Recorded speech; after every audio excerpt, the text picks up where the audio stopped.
Thank you very much, whoever provided us with a copy of the Medway judgment, whoever it was. Thank you. I think Mr. Clayton would like to just address you briefly about that before I resume. May I? Because it's sorry, forgive me. It's clear that can't be the judgment that Lady Justice Lieven meant.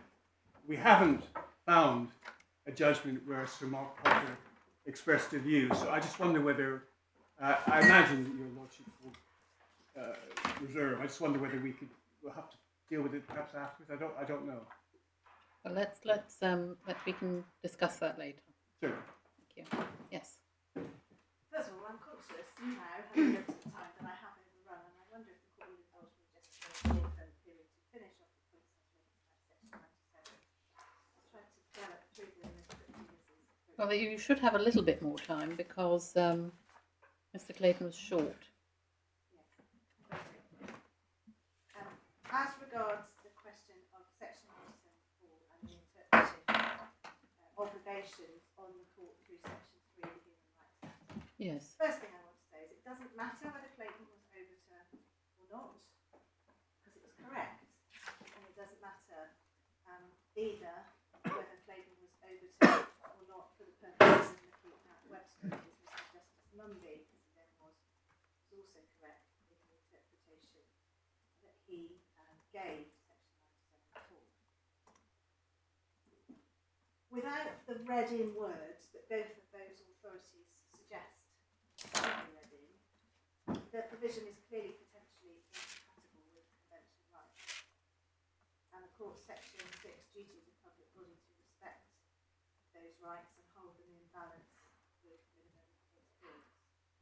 So in the abstract, if one took section 97(4) literally, it would prevent a judge who carried out a res analysis, parallel analysis, and who concludes that the infringement of Article 8 rights occasioned by publication would be minor, welfare neutral, or even just mildly positive for the purposes of the child. He would preclude that judge from permitting publication, regardless of the very high level of need justification on Article 8 grounds. Section 3 of the Human Rights Act demands a strong purposive approach. Reading in of the words contended for by Mr. Justice Lieven facilitates that res compliant balancing of rights that is consistent, I say, with the general thrust of the Children Act and not the specific wording of that section. So the issue is the general thrust of the Children Act. It's aimed to protect the welfare of children. I'm not going to comment on the extracts in the speaking notes of the white paper because we don't have the white paper in front and I've not had an opportunity to look at it in full. But what I do say is that if one thinks of this case, the reading in of those words allowed but did not require the result which represents a proper and proportionate interference with Article 8 rights and Article 10 rights, i.e. it enables section 97, the answer under section 97 and the answer under the parallel analysis to align with one another. And it does that on the judge's evaluation without significantly compromising the child's welfare, and that's the important thing. In another case, the same wording would potentially facilitate the opposite outcome. So if a judge, or if this judge had accepted the sorts of devastating impact on G that Mr. Clayton contended for was likely, then that very same wording would have allowed that different result. Because the words that are read in, according to Webster and Clayton, dictate the approach the court should take, but they don't dictate the answer in the specific case. And the added in wording, the read in wording, doesn't mandate an outcome, it just requires an appropriate balance to be struck. And that takes us back to the fact that really what Mr. Clayton wants to attack is the evaluation where the competing rights fell in balance with one another. This isn't really about the words that should be or should not be read into section 97(4) in every case. It's about the decision this judge made on these facts and whether or not section 97, depending on the interpretation, represents a barrier to enacting the outcome of our analysis that Rios tells us. If the judge's evaluation of comparative importance had been different, so if she had agreed with Mr. Clayton that it would be devastating for G and that the public interest wasn't as great as we contended it was, the words read into section 97.4 would have happily accommodated that. And this whole limb of the appeal would be completely redundant. One issue which you've already addressed us on whether we should go down this route at all, given what was argued below. Yes. But it seems to me that were we to go down the route of engaging with section 97, one has to think of the possible outcomes and what the consequences of that would be, because one can't begin that analysis without contemplating that there are two possible answers. Yeah. And if the answer were to be that Webster was wrong, then that would have significant consequences, potentially, for what would happen to this litigation. Yes, if the court agreed that section 97.4 had to be interpreted literally, it couldn't be read in the way that Webster and Clayton suggest, then yes, it would represent a difficulty for my application or my response to this appeal, because it's never been contended for that the welfare of the child required it. It was never suggested it was positively in the welfare interest of the child, as it was in the Alma 2 case. It was just a question of the balance being quite heavily tipped in one direction, not very much harm to the child, quite a lot of public interest. That's a very crude summary, but so yes, it would have a potential impact, and it would have a significant potential impact on other cases as well. In most cases, judgments are published once section 97.4 has lapsed, and that whole anomaly is instructive in itself. But in this particular case, when Alma, there was a reason for publishing before the actual substantive proceedings were concluded. But the logical conclusion, as the court has already identified, at Mr. Clayton's point is right, is that there is an incompatibility. Because if, assuming the court accepts that the welfare evaluation was a valid one, the two, the exercise and the statutory wording in section 97.4 just don't square. And so what should the judge have done if she had evaluated the position to fall in favour of publication, but section 97.4 prevented her from doing that? That leaves the court in an impossible situation. Surely the argument would have to run that if you've got proceedings ongoing, there is simply no room for 10 and 8. That's a logical consequence. And that's a really big argument to make. and I say it's wrong. Just while I'm interrupting, could anyone tell us whether or not any respondent statements were filed? We were discussing what the basis of the permission having been given. I've been trying to work out what Lord Justice Baker saw. Yes. There's a respondent statement. Did that say? Just a moment. Yes. If the court looks at the core bundle, page 82. I missed it. I put in a statement on the question of permission. Yeah. And it's right, Mr. Justice Baker, you must have had that when he made, Lord Justice Baker, when he made that permission decision. Sorry, what page was that again? It starts at page 82. And the relevant point in terms of section 97.2 is paragraph 7 on page 83. This was not raised at all in writing or during the course of the hearing, and in fact was expressly conceded at paragraph 63 of the appellant's skeleton. Now, the two significant things procedurally that happened subsequent to that was, first of all, permission was granted, and we've discussed the terms on which it was granted. And secondly, Mr. Clayton, had he wished to do so, could have put in a further skeleton argument, didn't do so. So you've heard for the first time today the arguments, about why Mr. Clayton should be entitled to run this point. But yes, that's the sequence of events. We did raise this issue. It wasn't raised for the first time in the substantive skeleton. So is it your position that the grant of permission doesn't foreclose the question of whether, it seems to be Mr Clayton's position that it doesn't foreclose the question of whether he should be allowed to argue this point? I say it doesn't. I say this court is in control of what it will and won't deal with. But if the court does want to deal with the issue, then it should affirm Webster and Clayton and that approach. It has to be right. It's very clear that it seems now to be conceded with both Clayton that re-S, parallel analysis, is a necessary part of the exercise. And it simply makes no sense for a judge to be required to say, well, how heavily does Article 8 and Article 10 weigh in this case? I think Article 10 wins the day, but I can't make the order that naturally flows from that because of Section 97(4).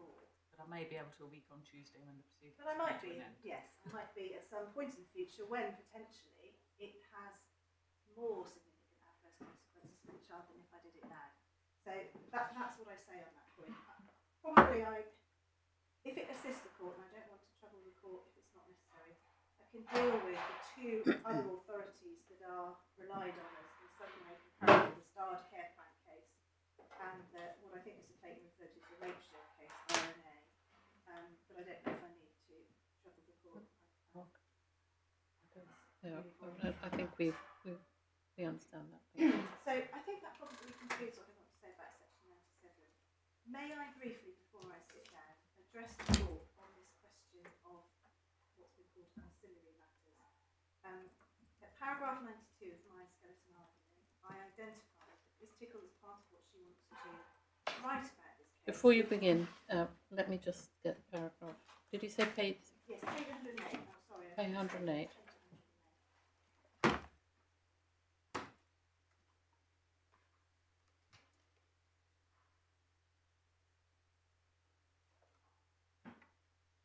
Dealt with very briefly. Paragraph 92. I know that the court has indicated its reluctance to deal with ancillary matters. Well, not a question of reluctance. I said we should not. Can I just briefly make one point about why perhaps you should hear from me on this point? And it's this. If the court leaves these matters to be dealt with on another day at another hearing, that is further delay, further expense, and further cost risk for Ms Tickle, who has properly raised these. I understand that point. I mean, one way of dealing with it would be to deal with it in writing if we give permission once you see the draft judgment, because I think I can say without fear of contradiction at the moment that judgment will be reserved in this case. It raises a large number of issues which are significant, very significant to all parties. That would certainly be one way of dealing with matters. I know Ms Tickle is very keen, one way or the other, for the court to deal with this. And we do, certainly we do understand the points that are made, that you make. I'm very grateful. And can I just say then that Ms Tickle would like those matters dealt with, and if they're going to come in, coincide with a judgment, then the other issue that I was concerned about doesn't arise, which is that there would be a decision, but there'd be a little bit left, and it would mean that Ms Tickle would have to decide, do I run the story without this element, or shall I hold the whole story? So if the court is saying... The court is not going to advise Ms Tickle on her journalistic No. decisions. It would not be right or proper for us to do so. But my own view...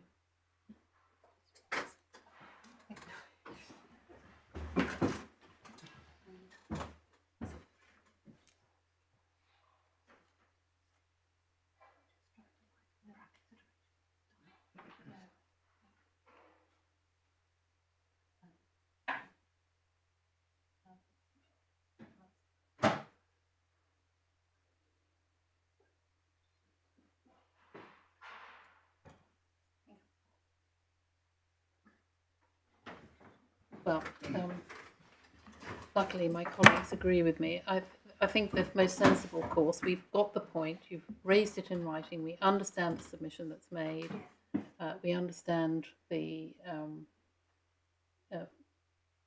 that issue in the wider context, and we can deal with it. We're confident that it can be dealt with if it arises in writing, and we can issues in relation to how that can and should be dealt with once a draft is available, or even in before then, can be sorted out after the hearing. But we're reluctant to deal with it now. I understand the reasons for that, and I know that Mr. Hall will be reassured to know that the likelihood of that approach is that the decisions on all issues will coincide. So that will. Well, that's the best scenario, but we're not making any predictions about how we're going to decide it. No.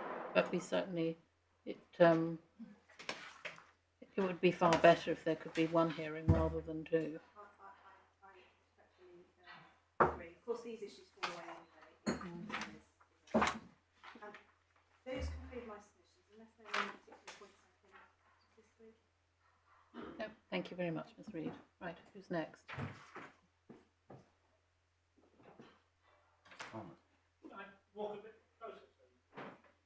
You can walk a bit closer, or you can orate from the back, wherever it's most comfortable for you. Good afternoon, my ladies and my lords. Yes, and if you wish to, I mean, you can. That was a serious suggestion. If you want to have your notes in front of you. No, that's fine. Yes. As long as you can hear me, that's fine. Yes, I can hear you very well, thank you. You can hear me, okay. Good afternoon. Thank you very much for letting me address you. I wanted to make 5 points, and plus 1 preliminary point. The preliminary point is that it was raised by Miss Reid, is that I haven't made this application in any way to punish anyone, or it's not personal.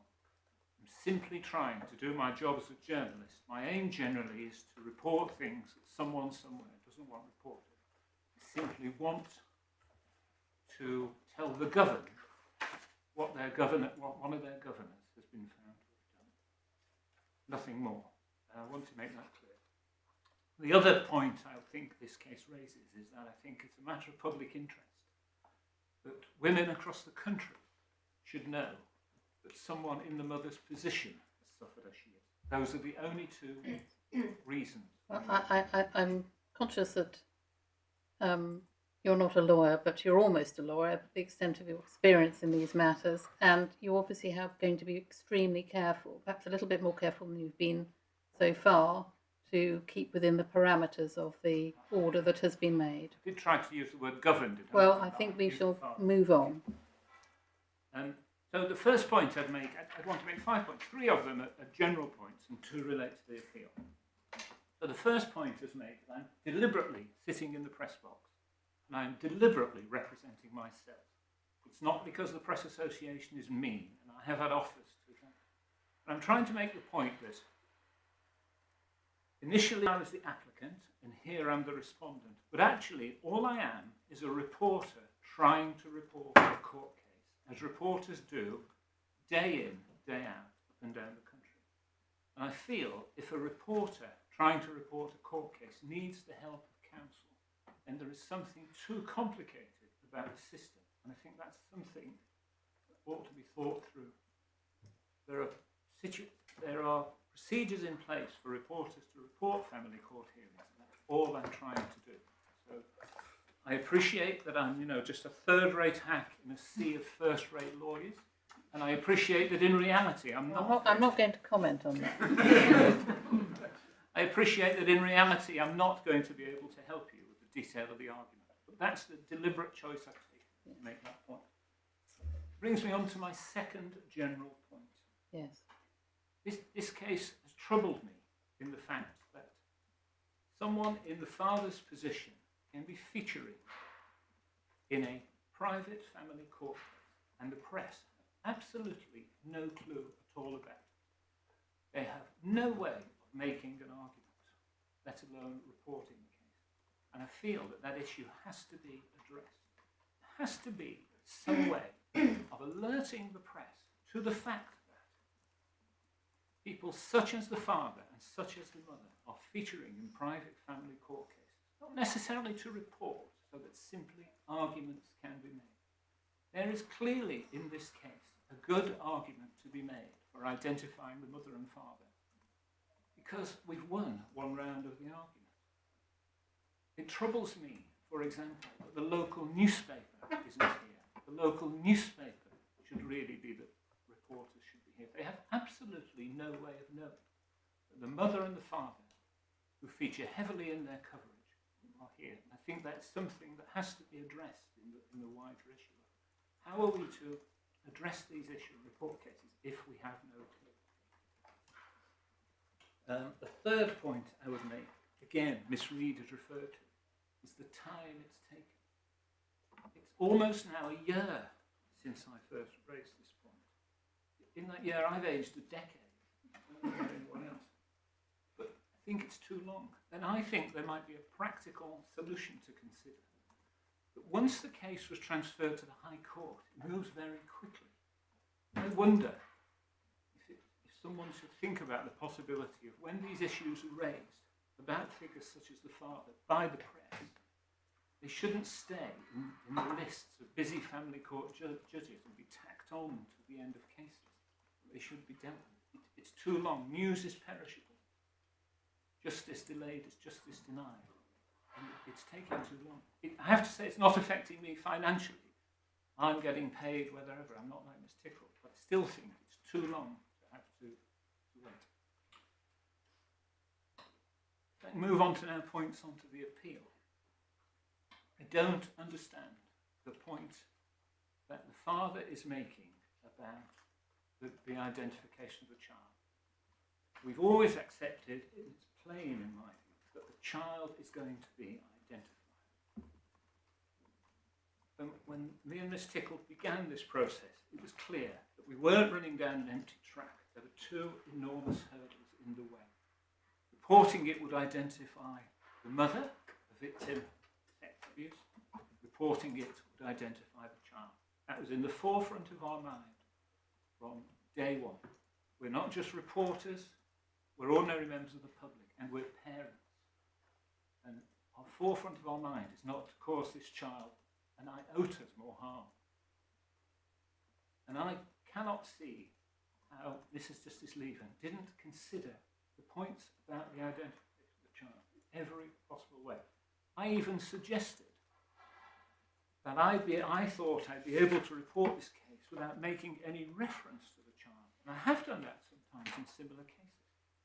And slightly to my chagrin, she didn't agree with me. But I have to say, I think she was right. I don't think you can report this case in its proper context without referring to the child. And we considered, and she considered, every possible way that the child could be protected. We talked about storm clouds in the future and the fact that there is, regardless of your decision today, regardless of whether this case is going to be reported, there is an enormous storm cloud waiting for this child. The mother knows it, the father knows it, and they'll have to be well prepared with the Wellingtons and the Macintoshes to deal with it. This case is a secondary storm cloud. And that point was discussed and I think clearly dealt with in the judge by her judgment. I do not understand the logic saying that the child will be identified. It's a fact, it's an obstacle we have to get around. On the section 97 point, what I possibly can help you with, if it's not in a way lawyers can help you with, I have probably reported more of these kinds of cases than anyone else.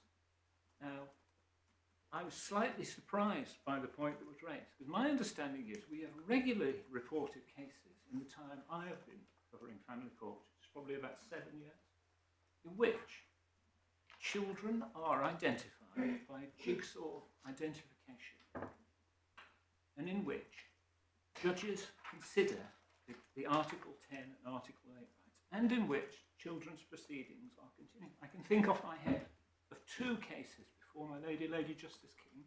I also think of most other judges and family judges, Mr Justice Peter Jackson, Mr Justice Baker, Mr Justice Moore. It commonly happens when you have sad situations where children die in domestic situations. You then have criminal proceedings which become public. Alongside that you have private family court fact-finding decisions. And what commonly happens, as Lady Justice King knows well, is that the criminal proceedings become public, an anonymised fact-finding judgment is published, and we're able to match fact-finding judgment to the criminal proceedings and return to the judge and say, we can identify all the parties. And it's not, I wouldn't say it's regular or often. In a number of cases, we have been allowed to name adults, even though there are proceedings continuing relating to living children. And it seems to me, in this case, that Mrs Justice Lieven has done nothing more than Mrs Justice King did when she was in the High Court, Mr Justice Peter Jackson did, and Mr Justice Baker did, balance those rights. And I can think, I referred to the case of, the one case before Lady Justice King, but I can think of others, Craig Lewis, Poppy Worthington. These almost seem to crop up. Now, reverting back to my point about we didn't know what was happening in this case, it may be said that this is an unusual case and that we don't often ask to report these kind of cases, which are private law disputes between parents going on in local family courts. That's partly because we don't know about them. Whereas with cases where children die, we find out. So if there was some way of alerting us to the fact when figures of interest like the father are in it, I'm pretty sure we would be making applications to report them much more often. I certainly would. So I think it's a circular problem that if we were told more about cases, that we would raise these issues more commonly. But I can't see, in principle, any difference between the kind of cases we've reported before, Lewis, Poppy Worthington, she seemed to me to have considered the same arguments and legislation that has been considered before. And if I understand correctly,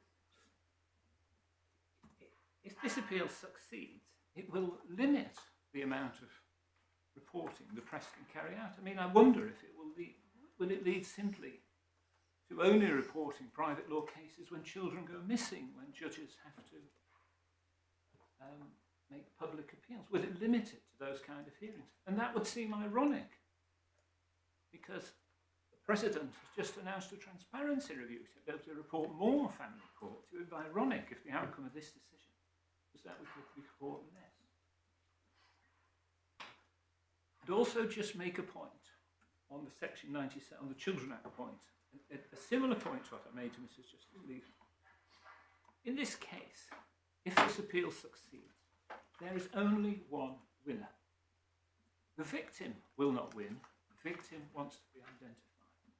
The child will not win, because there's clearly and careful thought about how to protect the child. But with certainty, without question, the one person who will win will be the abuser.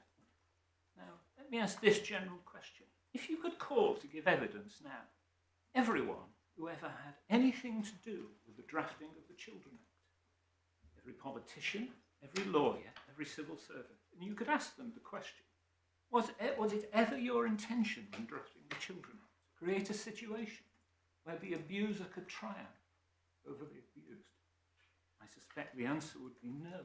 Every case. It cannot possibly be right that you have a situation where a father can behave, in to use the words of Mr Clayton, such an indefensible manner and can triumph over his victim.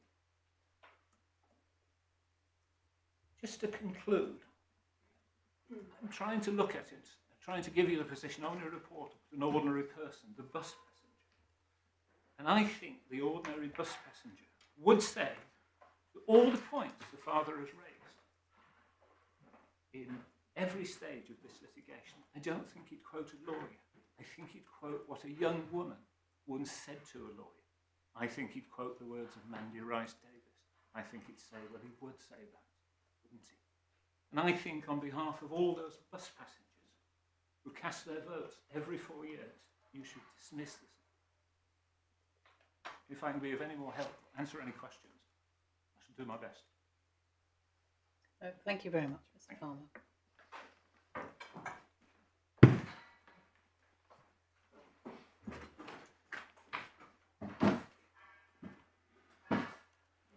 Yes. My name is Unai here on behalf of the mother in this matter. I may start by saying that there is considerable overlap between the submissions that I wish to make and the submissions that have been made by my learned friend Miss Reid on behalf of Ms Tickle and also the eloquent submissions made by Mr Farmer. But I do wish to address you, if I may, on four broad headings in respect to our submissions. And the first is in respect to transparency in the family justice system, especially in cases of domestic abuse, which in my submission raises important public interests and public policy issues. And you'll note from paragraph under the reasons on page 362 for the order made by Lord Justice Baker, that in fact he stated under paragraph of reasons, an appeal would, however, allow this court to review those principles and, if appropriate, give further guidance in the light of the public interest in the transparency of the family justice system in general and its approach to cases of domestic abuse in particular. There is, of course, public interest in transparency of the family justice system, especially in its approach to domestic abuse.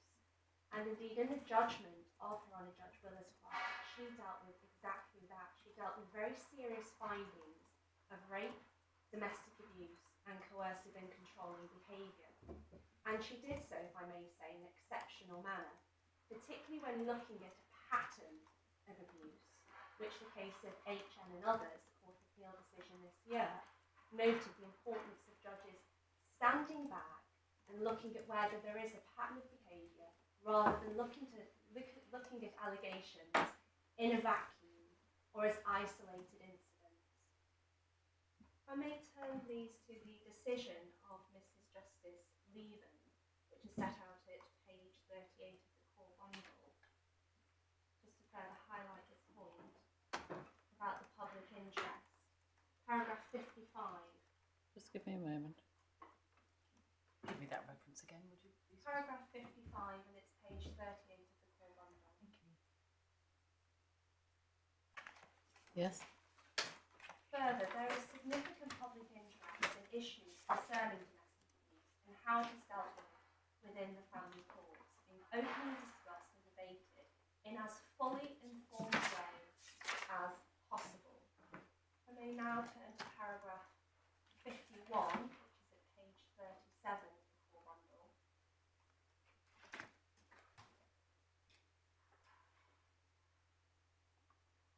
I may ask my lady to reflect upon this paragraph in further detail.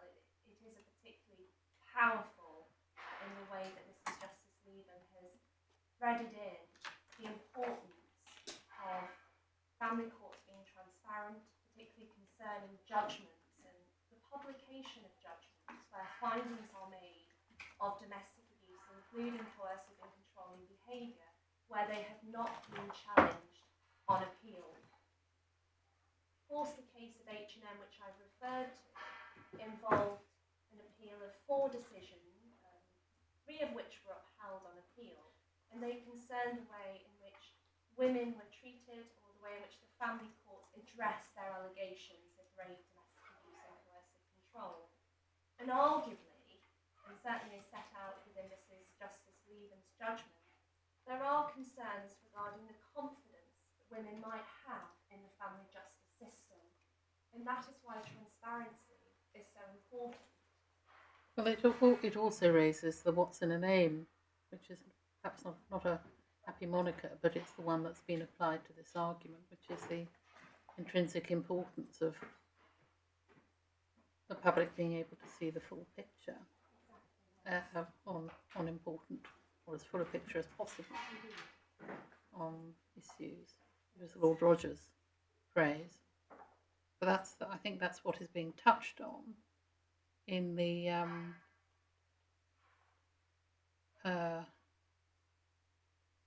latter part of this paragraph. Judgment could be published and names redacted and so on, albeit in the context of domestic abuse here. Yes, and indeed they could be published with the names redacted, but still containing the findings on domestic abuse. But as Mrs Justice Lieven goes on to say, however, the truth is that it would in those circumstances receive little publicity, and that further reinforces the argument about ensuring that there is not only transparency in the way the family courts deal with such matters, but also smooth the phrase there, the case of H&N, highlighting the modern approach to domestic abuse.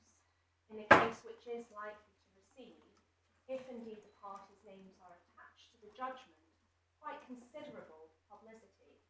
Mrs Justice Lieven goes on to say, there is, in my view, an important Article 10 consideration in the public seeing a judgment such as this, where a powerful man is held to account in respect of abuse of his female partner. And in my submission, that is a very powerful point that is made here, poignant point made by Mrs Justice Lieven within this context. And certainly it is likely, my submission, potentially to encourage more women to report cases of domestic abuse, rape and coercive control, particularly in the family justice system where there is a considerable nexus between domestic abuse that happens behind closed doors and the impact upon children that are exposed to domestic abuse, whether directly or indirectly. And children now are defined as victims themselves under Section 3 of the Domestic Abuse Act 2021. Well, one factor, though, that you have to put into this argument is the position, the unusual position, I think, is accepted to be that in this case there was the express views of the mother were that this information should be included. So one has to be careful not to take this argument too far, because the counter argument might be that sweeping statements, and rather than carefully phrased ones, might deter people who would otherwise be concerned that their identity would be disclosed from making complaints, even in the family courts. I may say two issues in respect to that. First is that it is unusual for victims of sexual violence and rape to want to disclose their identity to the public at large, knowing that that will attract likely a lot of media coverage, and it should always be left to the agency, autonomy and decision of the victim when deciding whether they want to waive their right to anonymity. That should be the starting point, the right to anonymity.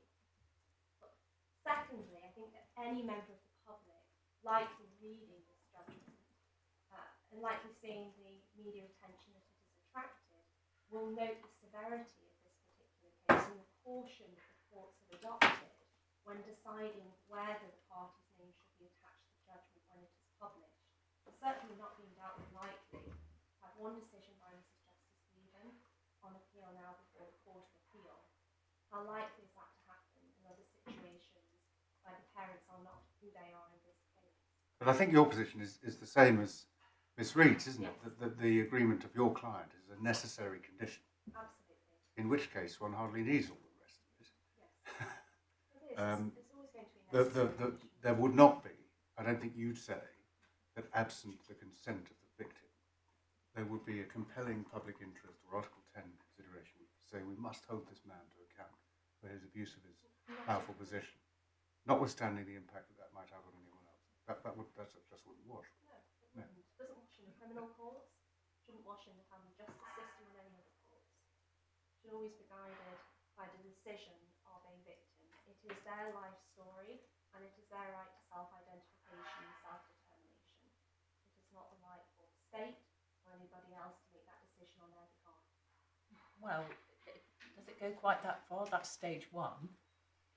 But if you're actually in family proceedings, then that's a very powerful part of the Article 8 exercise, but it's not determinative. It's not determinative, but it's a very powerful part of that exercise, particularly when looking, as I said, what likely a victim would have been through when thinking about them being subjected to rape and having to go through and relive the trauma in many cases of them being cross-examined and findings being made. Many victims are unlikely to then want to have their names exposed. Well, in this case, of course, there's the specific statutory regime that covers victims of sexual offences. So that makes the decision to some extent for us. Yes, I mean, as Ms Reed said, in this case it is rather exceptional, particularly in terms of the facts of this case, given the victim herself, the mother wishes to speak out and wishes to be able to tell her story. think we've still got to just be careful not to lose sight of the child, and that the Article 8 rights of the child is, Absolutely. Yes. because it may be that no matter how understandably and strongly that a parent might feel, but ultimately in the particular circumstances of a particular case, the judge will say, I perfectly understand why you feel like that, but actually the answer is no, because the child's welfare outweighs your Article 8 and presses Article 10 rights. The child's Article 8 rights are at the forefront of the mother's mind. The mother is the primary Oh, parent. I'm not saying they're not. All I'm saying is that we've got three. There's more than one set of Article 8 rights to consider. Yes, and I'll defer to my learned friend Miss Hospital to make the arguments on behalf of the child, but of course it goes without saying that the mother supports the submissions that have been made on behalf of the guardian as set out within the skeleton argument. If I may now refer to the ALC submissions that are set out at page 112 of the supplementary bundle.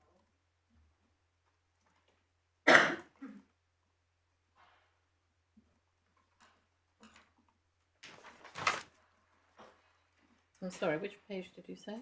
112 of the supplementary bundle. Thank you. Yes.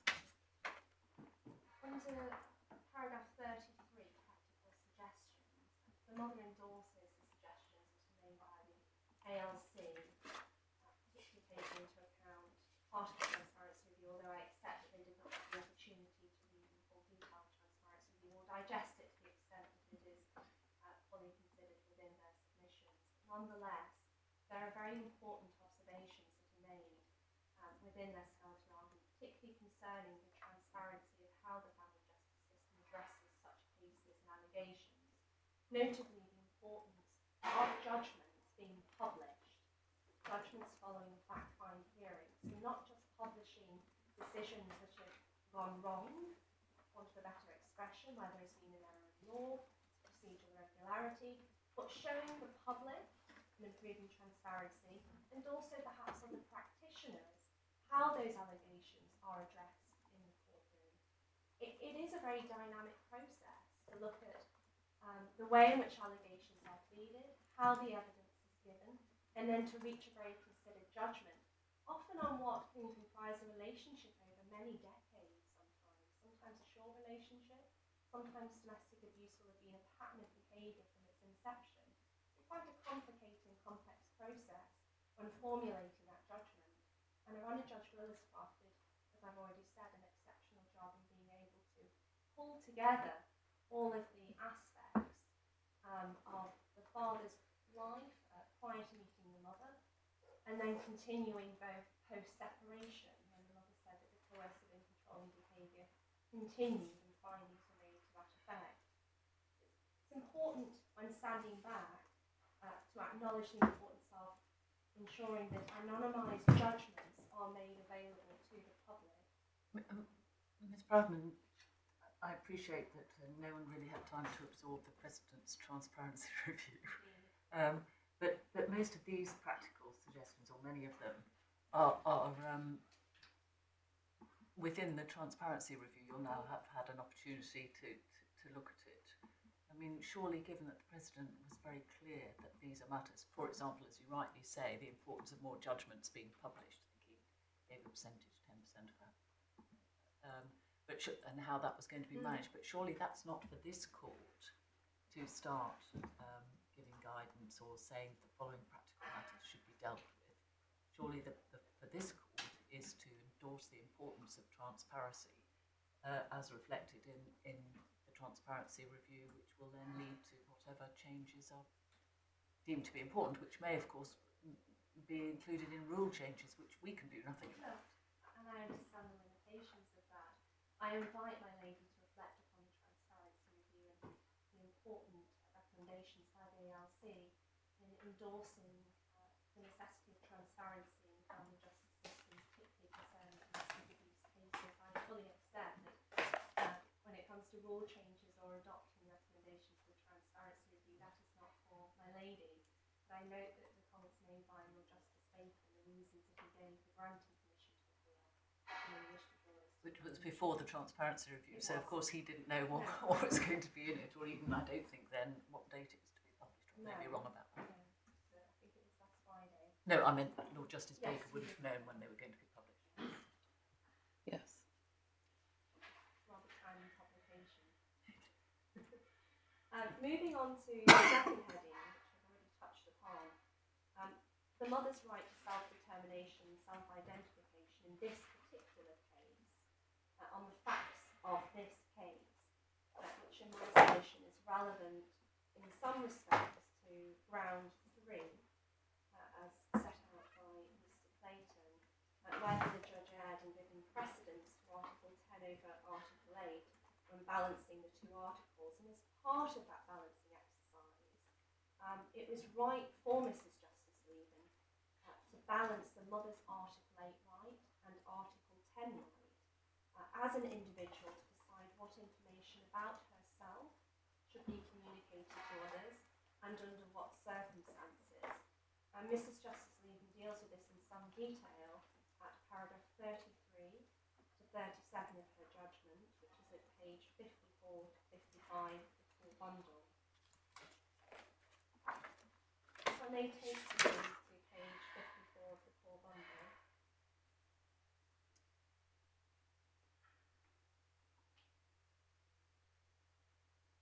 Did you say 54? Yes. Full bundle. I think it is actually 54. Are you sure it's not paragraph 54? I think it's maybe.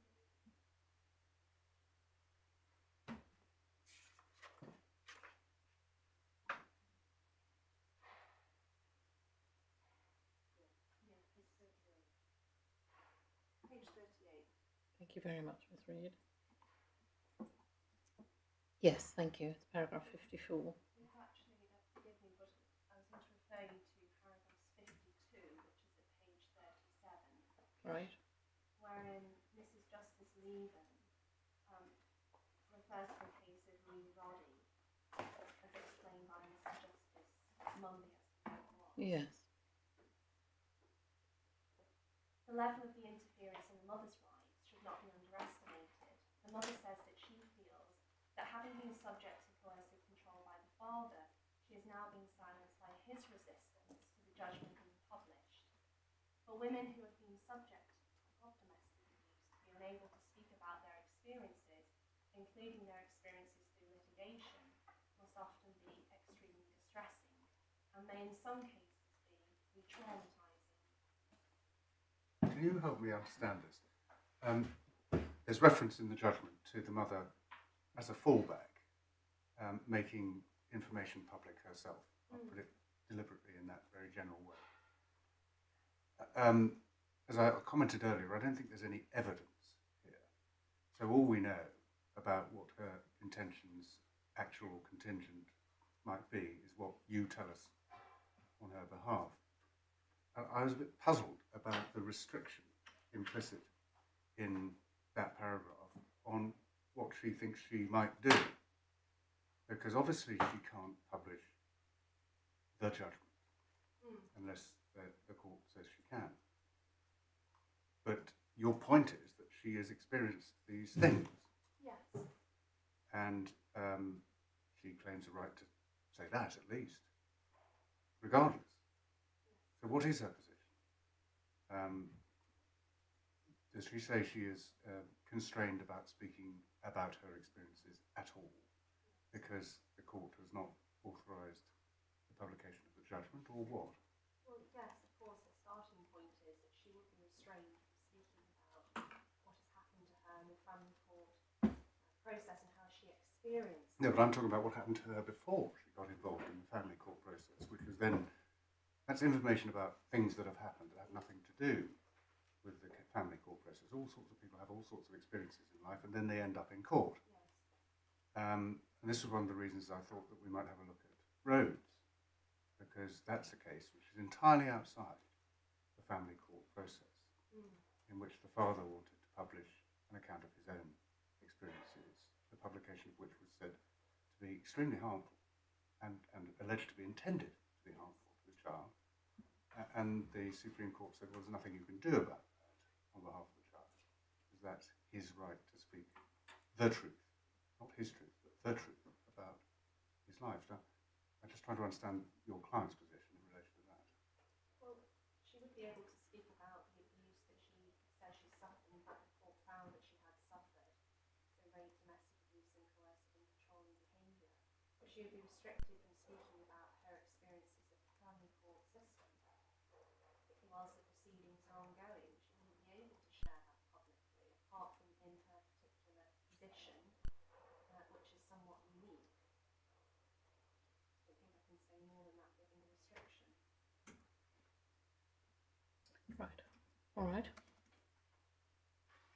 Perhaps you could refer to page 121 or bundle, which is my skeleton argument.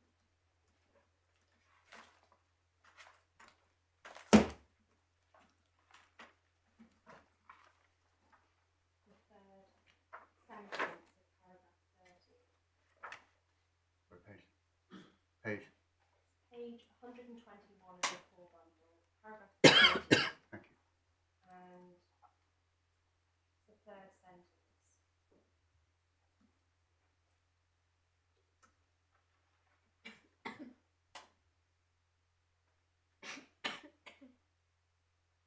Yes, I think my Lord's point is that the issue here is not as wide as you've necessarily posed it, both in your oral submissions and in writing, because the constraints, such as they are, concern the family proceedings, but not the wider ability of the mother to talk about what has happened to her. And that's really the point I think my Lord is making, which of course covers what you say in paragraph 31. Yes. But I think the issue is for this mother that given her position, she does want to be able, she wants to be in a position to be able to speak about her experiences of the family. No, we do understand that. But I mean, to put it bluntly, she could go to the local newspaper and tell them about it. Not the family court system, but the rest of it. Yes, the rest of it, but she can't speak about the family court system. I appreciate that there is a divergence between the two issues of her own experience in this relationship and post-separation, but she can't speak about the family court system, which the mother submits as integral to her experience of domestic abuse and her right to self-identification, the right to tell her story. If she were to only speak about her experiences of abuse, in some respects that's rather artificial, and it would still continue, the mother would say, would be the coercive control and being limited in being able to speak about what has happened to her throughout this journey. And that includes what's happened in the family justice system, particularly given her position, as I set out in paragraph 30, and her intention to champion such issues. Well, the position so far as the family justice system is concerned at the moment is that subject for the decision of this court, the court has said that she can. Yes. Just in case there's any misunderstanding about it, that is the position subject to the decision of this court. And I understand that. Yeah, so that's the point. I mean, see, your first sentence of paragraph 31 just doesn't really grapple with what I've been saying to you. No one's stopping her from ever speaking about her life with the father. No. That's not the function. That's not what we're talking about. We're talking about her experience with the family court. I see your point that it's integral, but the interrelationship between these two things seems to be quite important. Yes. The nature of the restriction that is being imposed, or that is sought, is limited. It may be very important, but it's limited. And the fact that she could speak about these other things without restriction seems to me to be a factor we ought not to ignore. No, it's not a factor that we ought to ignore, but it's only one part of a bigger picture. And as I said, the mother considers that those two issues are interlinked. Well, I would have thought one part of that is that she can speak about what she says happened to her, yes. and deliberately putting it like that. But if she can't speak about the family justice system, she cannot say, and a judge found that to be so. Yes. So although defamation proceedings couldn't be on foot because findings have been made, the mother couldn't say that. It's allegations as opposed to findings. Yes, it's her story, even if it were not framed in terms of allegations. That's how the court, that's how the public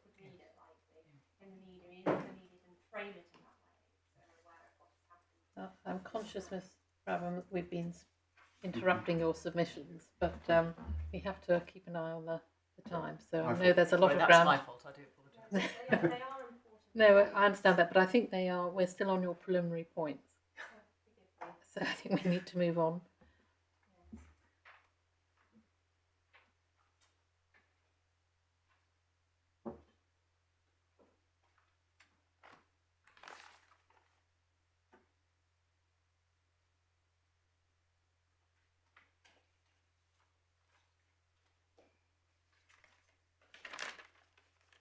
Yes. You may turn please to page 37 of the full bundle.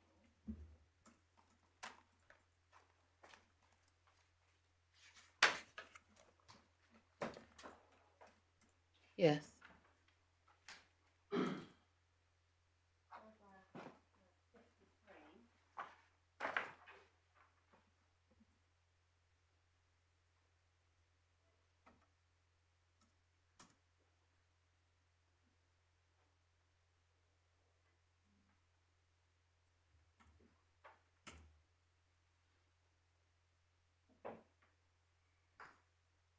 Anything on the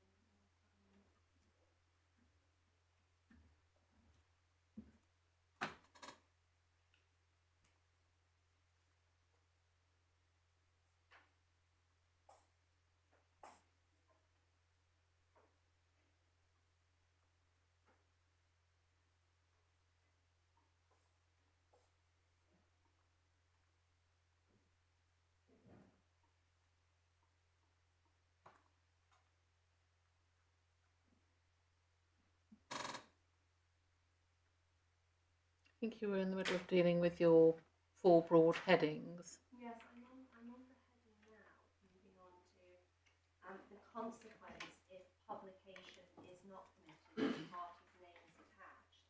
And the mother submits that the consequences will be to continue the coercive and controlling behaviour perpetrated by the father, but in some respects, in my submission, that would then be endorsed by the court. As I've already outlined in paragraphs 51 of Mrs Justice Lieven's judgment, the importance of victims being able to speak. Certainly in this case, given the exceptional facts of the case, the importance of this particular individual being held to account in respect to the abuse of his female partner, and also the fact that it would be further re-traumatising for the mother if she were not able to have that right to self-determination. And in fact, certainly a feature of Her Honour Judge Williscroft's judgment in a respectful submission that reinforces this submission. If you can turn to page 16 of the supplementary bundle.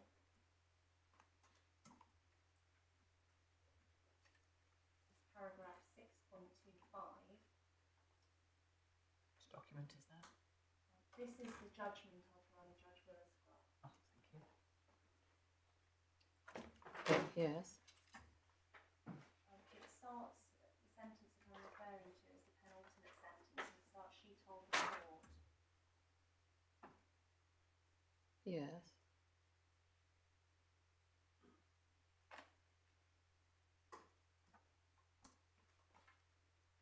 And the importance being that the mother has felt silence within the relationship itself.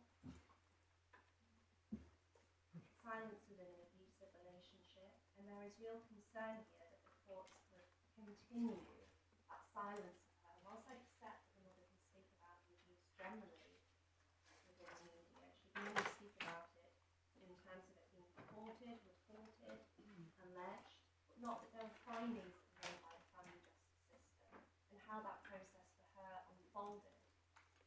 She would be restrained from doing that within the context of the findings of Her Honour Judge Williscroft, that she was restrained in the relationship as well from speaking out. She was silenced in the relationship and silenced post the relationship.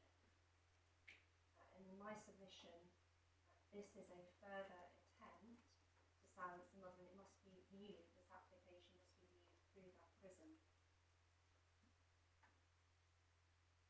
The courts could turn please to page of the second authorities bundle.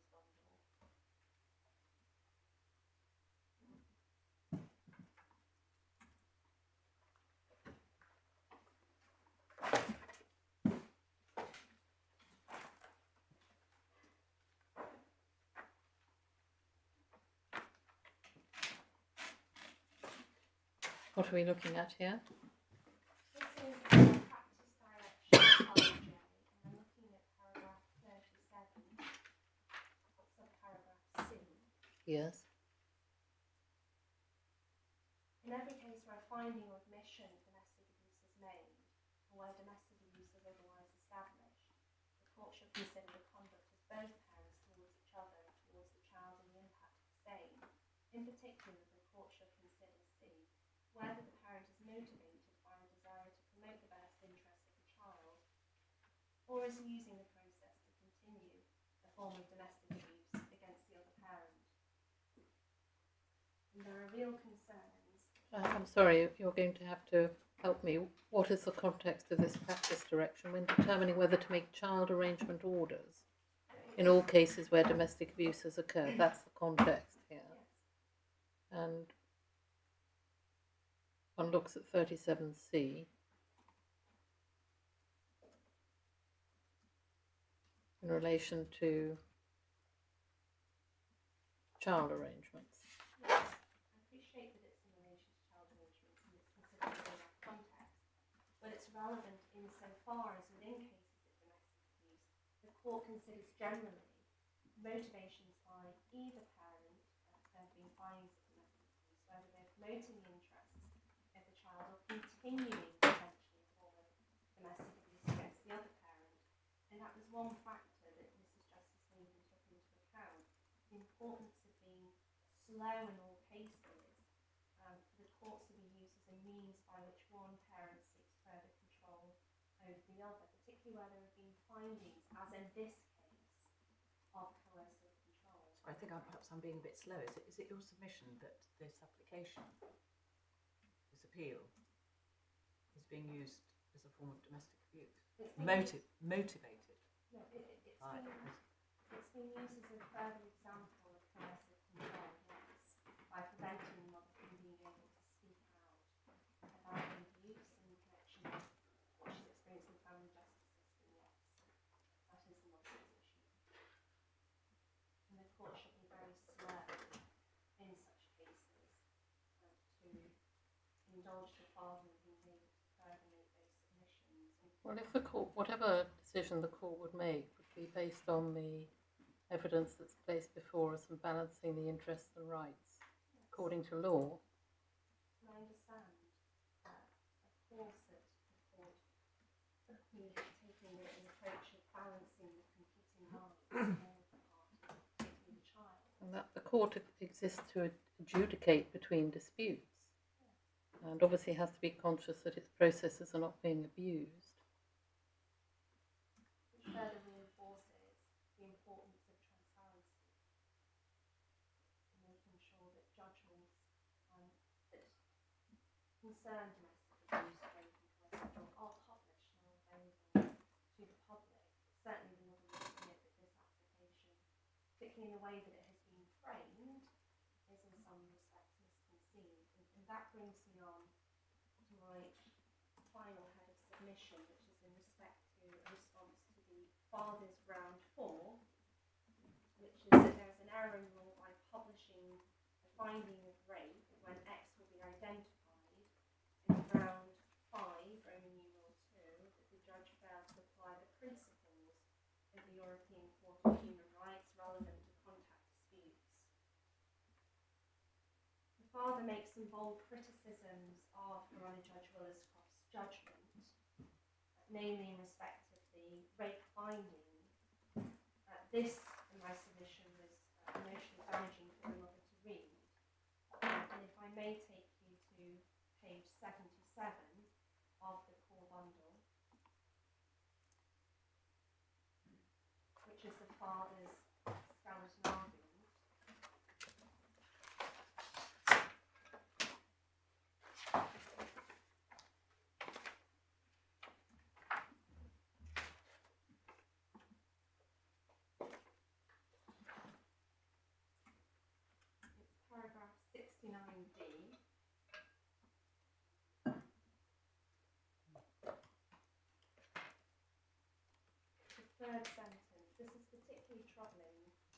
the learned judge has ordered publication of a generalised finding of multiple counts of rape, despite the absence of a forensically sufficient inquiry into each and every allegation made, and despite the absence of any forensic need, insofar as it which relates to the original application in the family court.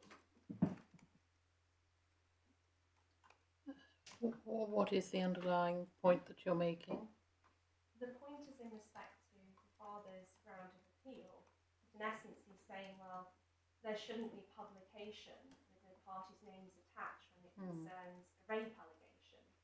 And the submission that he's making here is that he's troubled by the way in which the learned judge addressed, analysed and made findings in respect of the rape allegation, which is in essence an attempt to undermine the judgment of Judge Willis Craft without there having ever in fact been an appeal. So to publish the judgment, but to artificially, as it seems, remove the finding of rape would not provide the full context of the parties' relationship, particularly the way in which the judge approached all of the allegations as a pattern of abusive behaviour. In my opinion, the way that this ground of appeal has been framed is misconceived. It's an attempt in some respects to appeal the decision of Thoroughly Judge Willis Craft through the back door. There were findings of rape. They were not generalised findings. They were not excluded from the Scott schedule, and there was more than one finding of rape, despite what is asserted by the father. The father also states in his skeleton argument, paragraph 58, which is page 73 of the full bundle, that it is difficult to understand how the rape finding is tethered to the family court's determination of the father's contact application with X. And the father relies upon this again, as it seems, to justify removing the publication of the rape finding. And in my submission, that approach is plainly wrong.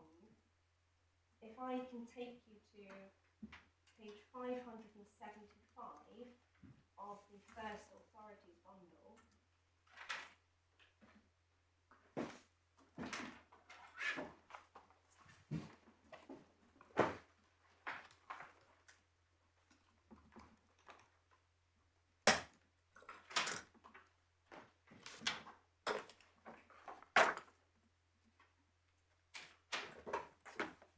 Yes. First, it is made clear in HN at paragraph 72 that the family courts and the parties who appear in them should not shy away from using the word rape in a manner that it is used generally in ordinary speech to describe penetrative sex without consent. The reason that I raise that is because the father seeks to undermine, I may say, the legitimacy of that finding because it was found on the balance of probabilities rather than to the criminal standard. And in my submission, the judge was right to use the term rape. She made the findings that she did. It is set out within her judgment how to read that finding and the law of which she applied. I may turn to paragraph 59 of H&M, which is at page 571.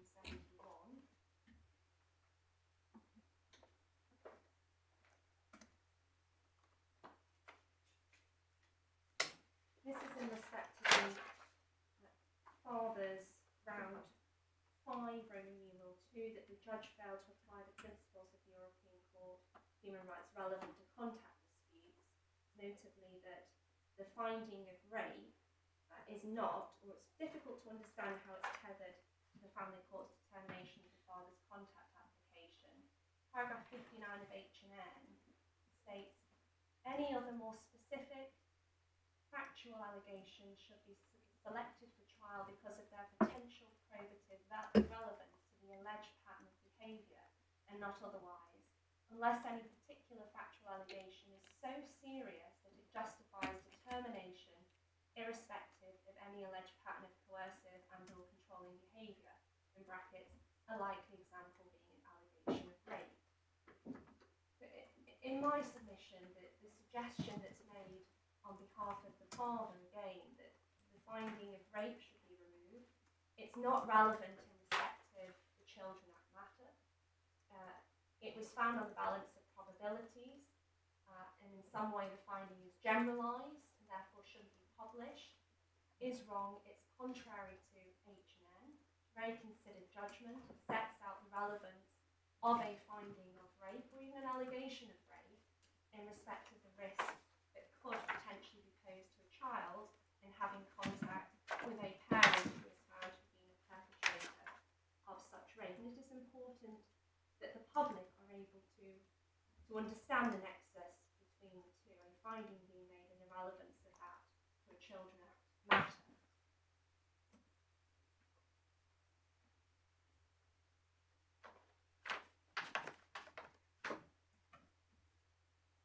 If I may finally refer, please, to page 54 of the supplementary bundle.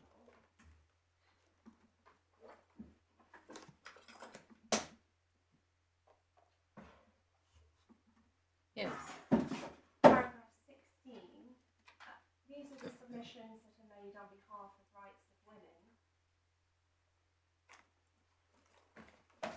Rights of women is concerned that there may develop a trend whereby perpetrators of domestic abuse endeavour to rely on the Article 8 rights of their children as the sole or fundamental basis upon which publication in any form should be refused. It is also concerned to note that a significant bank of the father's submissions seem to rely on criticisms of the conclusions of the fact-finding judgment, which has not been appealed, and displays a clear lack of insight into the harm perpetrated against the mother and its impact upon X.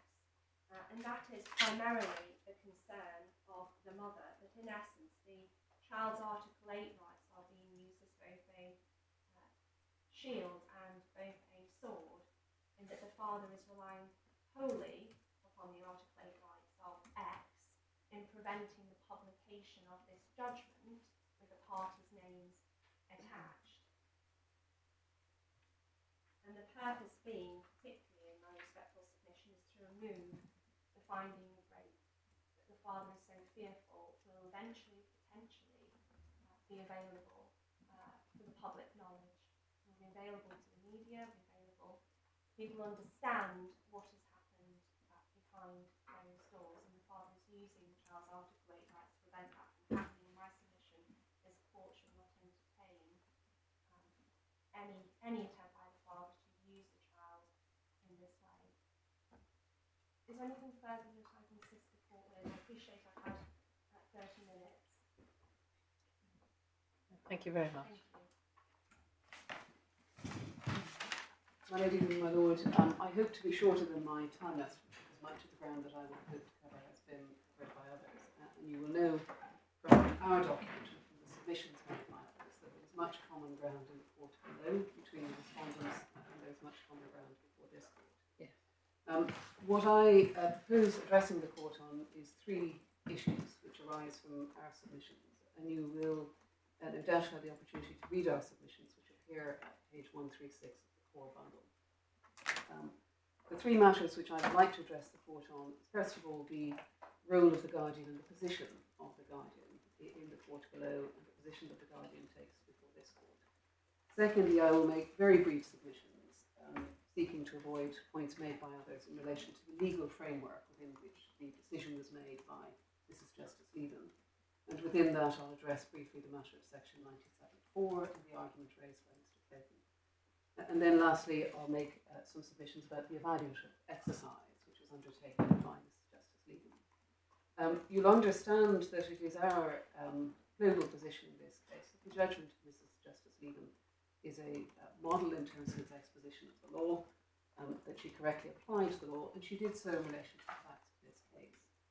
And one of the important submissions to make on behalf of the Guardian, if I may, is that while the court has heard extensive submissions about the public interest and some of the wider public issues which arise in relation to this case, what the court is concerned with today is whether or not Mrs Justice Lieven was correct in her decision as to the legal approach that she took, whether she was correct as to her determination in relation to the facts of this case.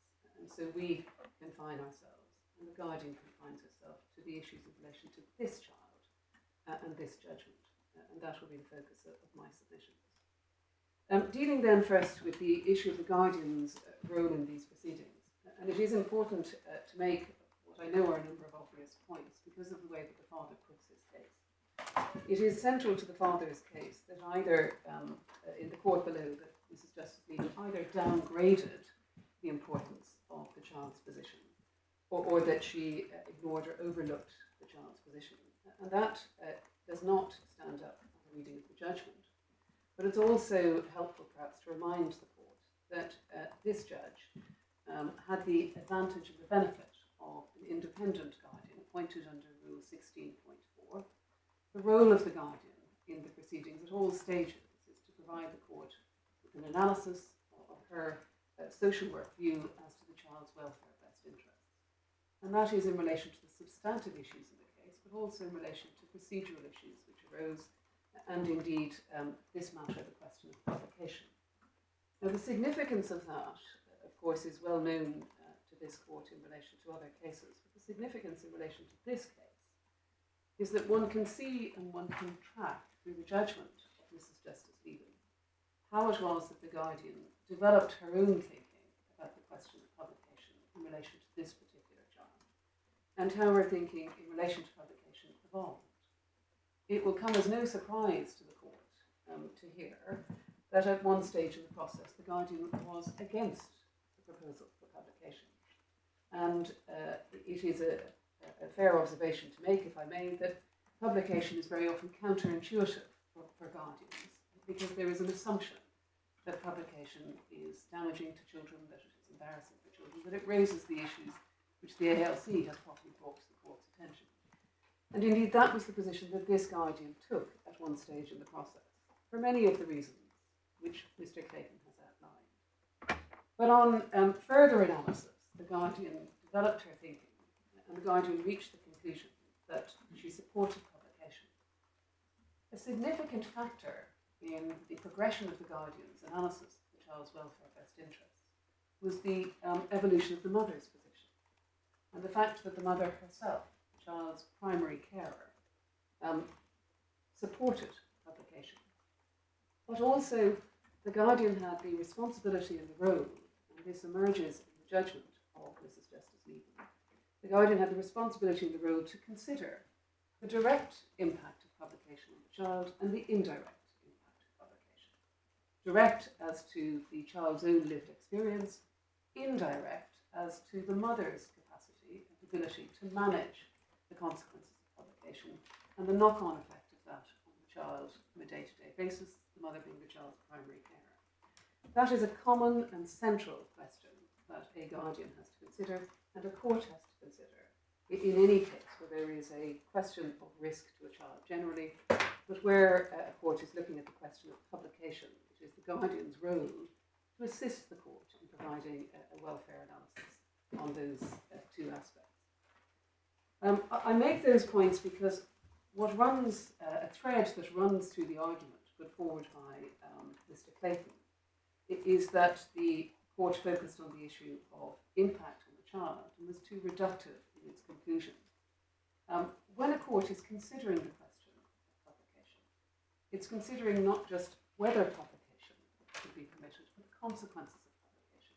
And it's there that the Guardian has a vital and important role to assist the court. What is the consequence of publication for this particular child? I think everybody has to consider the consequences. Yes, of course. But it's not a I suppose Guardian well, the submission I'm only. No, of course, but the submission I'm making is that the Guardian has a particular function to provide the court with an analysis, a welfare analysis of the consequences for this particular child. And I make that point, my lady, because that in my submission is very obvious from the submissions that were made on behalf of the Guardian and the court below. Those submissions were accepted by Mrs Justice Lieven, and they provide the foundation for her analysis and her conclusions as to impact on this particular child or consequences for this particular child. Can you just remind me of the date, if you can give it a date, when the Guardian, when the mind was changed, as it were, but when it came into the, Yes. it was introduced into the litigation. Yes, the Guardian's position was first set out in a position statement dated the 27th of May, which is not before the court, but Mr. Bowe has very helpfully brought hard copies if the court would wish to see those. Between that hearing, the 27th of May, and a hearing on the 5th of July, the Guardian modified her position. I think I would like to see those. Yes. I've got copies. Yes. No doubt everybody else has got them in court. Yes. Do you wish to see them now? Or would you? We can I don't think we need to see them now, but if they can be provided, and I can send them to my lady's clerk. thank you. And the On the 5th of July, you were saying. by the 5th of July, the Guardian had modified her position. And as I say, a significant factor in that was the emergence of the mother's position and the mother's consent to publication. But it isn't merely that, and I hope that the court will allow me in a moment just to take you through the judgment to see how that is tracked through the judgment by Mrs Justice Lieven. So in relation to the role of the Guardian in these proceedings particularly, but roles of Guardians generally in cases when the court is considering the issue of publication, it provides that independent analysis of welfare, but also the Guardian provides assistance to the court in terms of identifying likely harm to a child from publication. And of course the assumption can't be made, although as I said it is counterintuitive for Guardians to support publication, but the assumption can't be made that publication will always be harmful. And that is something which emerges very clearly from the judgment of Mrs Justice Lieven.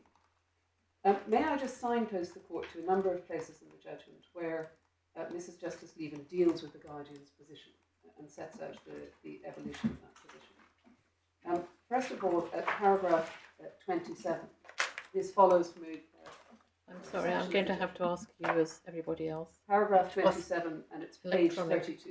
32, thank you. Page 32 of the core bundle.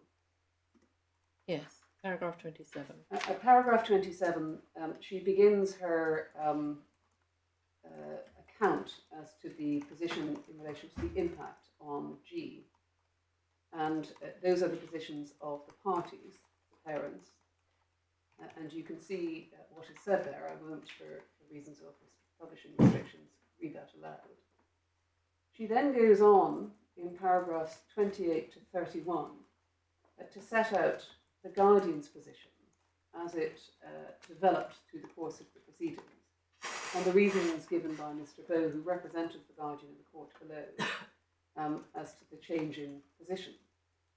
And the court will see that at paragraph 28, the Guardian's initial opposition was very much rooted in the impact of identification on X. And the trigger in terms of the change of position, as I said a moment ago, was the mother's position and the mother's support of publication. You'll also see at paragraph 29 that the Guardian assisted the court with her analysis of the impact on G's relationship with the father, and in particular the extent to which publication could negatively impact on that, or impact to the detriment of the child. And then you'll see also the Guardian's consideration of the impact on the child of paragraph 30 in the day-to-day world in which the child is existing. That is a factor which also assisted. And then the Guardian made some general submissions as to the issue in relation to transparency. Now, I draw the court's attention to that because it is a relevant factor in this case, when the submission is being made on behalf of the father that either the judge didn't have in her mind or didn't consider in her judgment the welfare consequences for this child. And of course, all of that, the information provided by the Guardian and the Guardian's analysis, feeds into the judge's consideration of the child's Article 8 rights, the way in which those are engaged, and her consideration of the exercise in relation to Article 8 too. And so those are important considerations in the judgment, or factors in the judgment, which in my submission simply answer the general points made by Mr Clayton in relation to the position of the Guardian. I'll come back, if I may, to the issue of the child's Article 8 rights when I look at the evaluative exercise. But those are the points I wanted to make in relation to how the Guardian positioned herself in these proceedings and the extent to which it assisted the court and it very much resulted in a proper and focused analysis of the child's welfare best interests. Now I move on then to make some brief submissions about the legal framework within which the court was operating. I said at the outset that it's our submission to this court that Mrs Justice Lieven's judgment, which is a precise, succinct and focused judgment, includes a model exposition of the law in relation to publication. And I know the court will have read this, but if I can direct the court to a number of paragraphs of the judgment. She begins her analysis of the legal framework at paragraph 9, and it carries on through to paragraph 18. At paragraph 9, crucially and importantly, she sets out Lord Staines's framework from paragraph 17 of the Ries judgment, and she operates and undertakes her analysis within that framework. She goes on through paragraphs 10 to deal with the issue of the Webster case. Paragraph 11, she deals with the J case, which my lady, Lady Justice King, referred to earlier, that being a more recent judgment of Lord Justice Munby, the then president of the Family Division. And then she goes on to deal with different aspects of the developing case law and the well-established case law, may I say, in relation to publication of judgments, looking at the cases of Clayton and Weller. Now, despite the extensive criticisms that have been made by Mr. Clayton, both in writing and in his oral submissions, he was unable, in my submission, to pinpoint any flaw as to the legal framework within which the decision was made, any error of law made by Mrs. Justice Lieven. And in my submission, not only is this established case law, which has been explored and confirmed repeatedly by this court since the decision in Ries, but it is correctly set out by Mrs. Justice Lieven and it is correctly applied. Now, pausing there, if I may, for a moment to deal then with the issue of section 97.4. We deal with this in our skeleton argument. Forgive me while I give you the reference.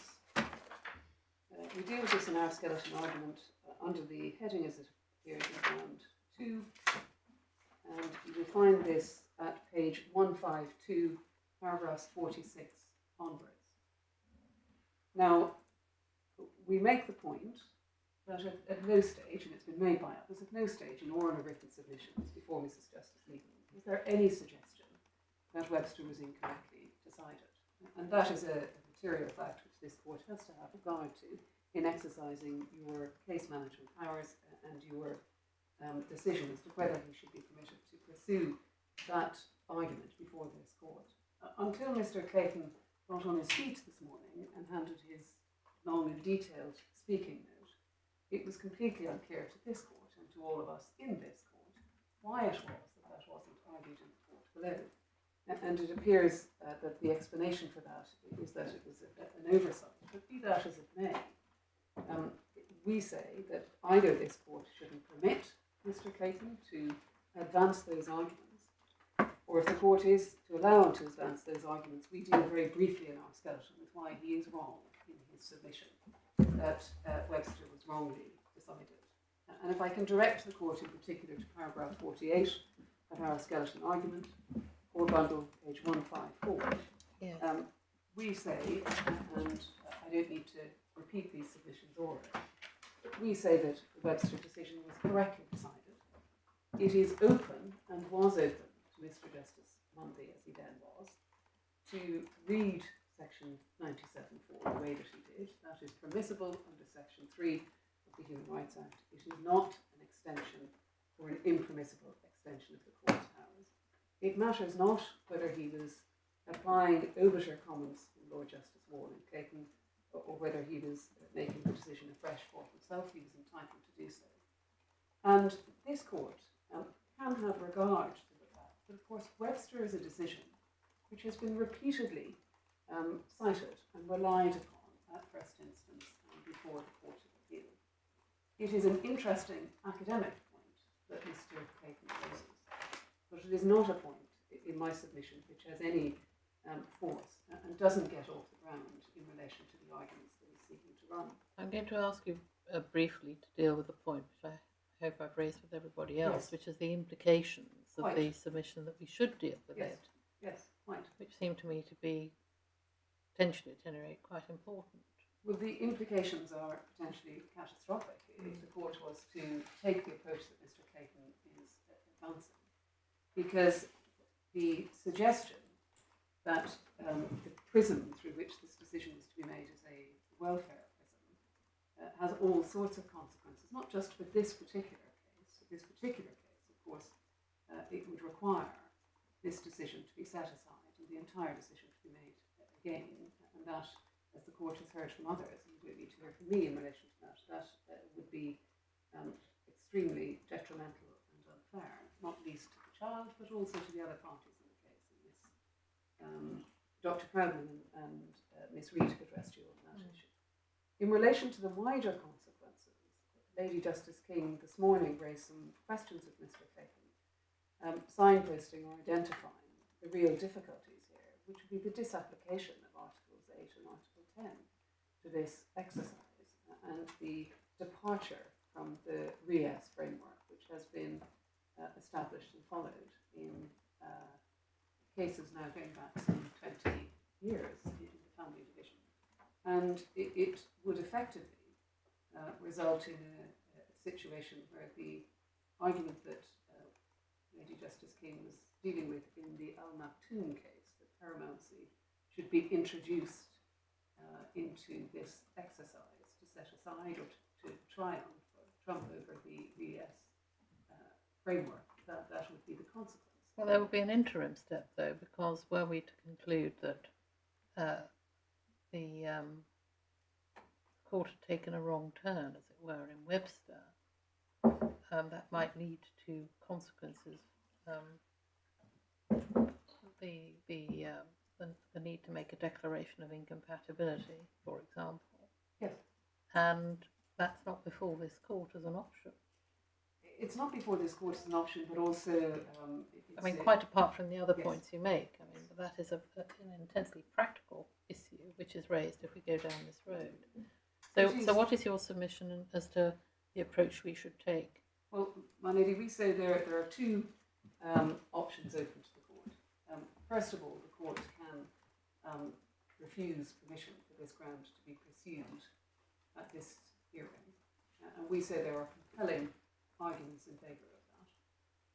It is unfair for parties and inappropriate that this argument would be raised in this way.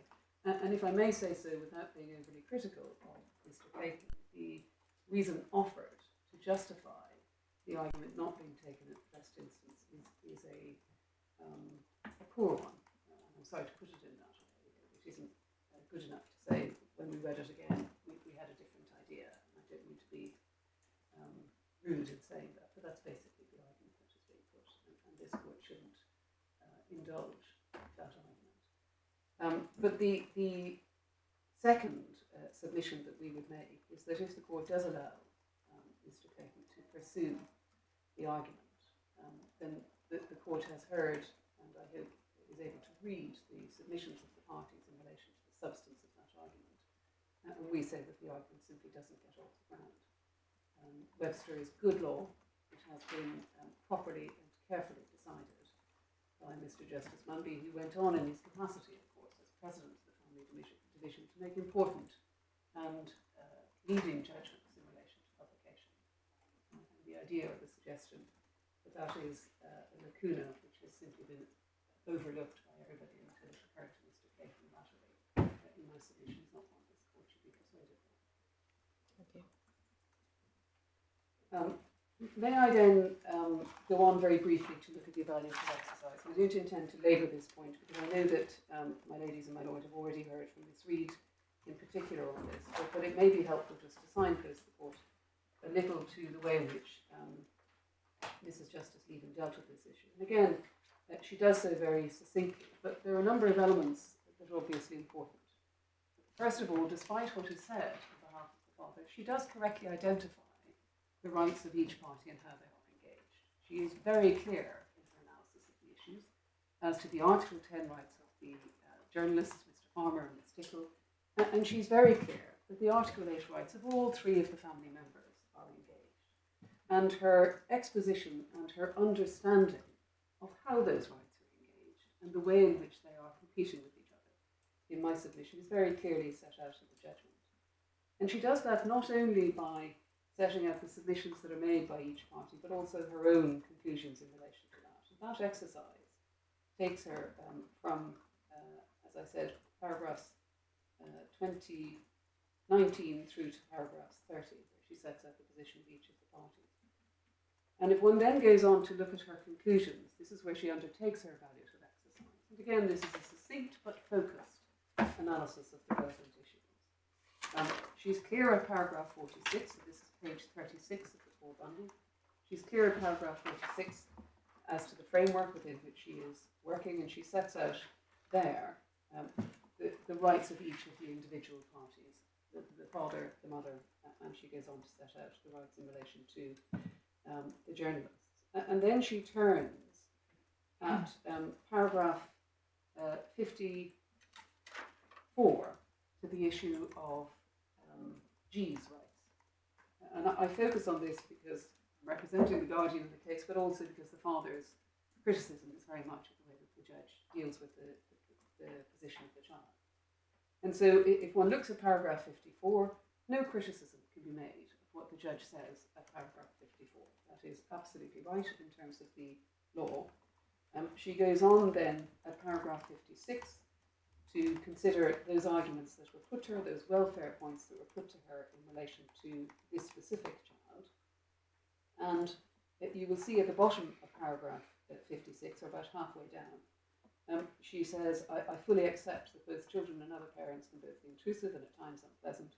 And she goes on to deal with the impact day to day on X or on G of publication. She deals with that and she provides her analysis as to that.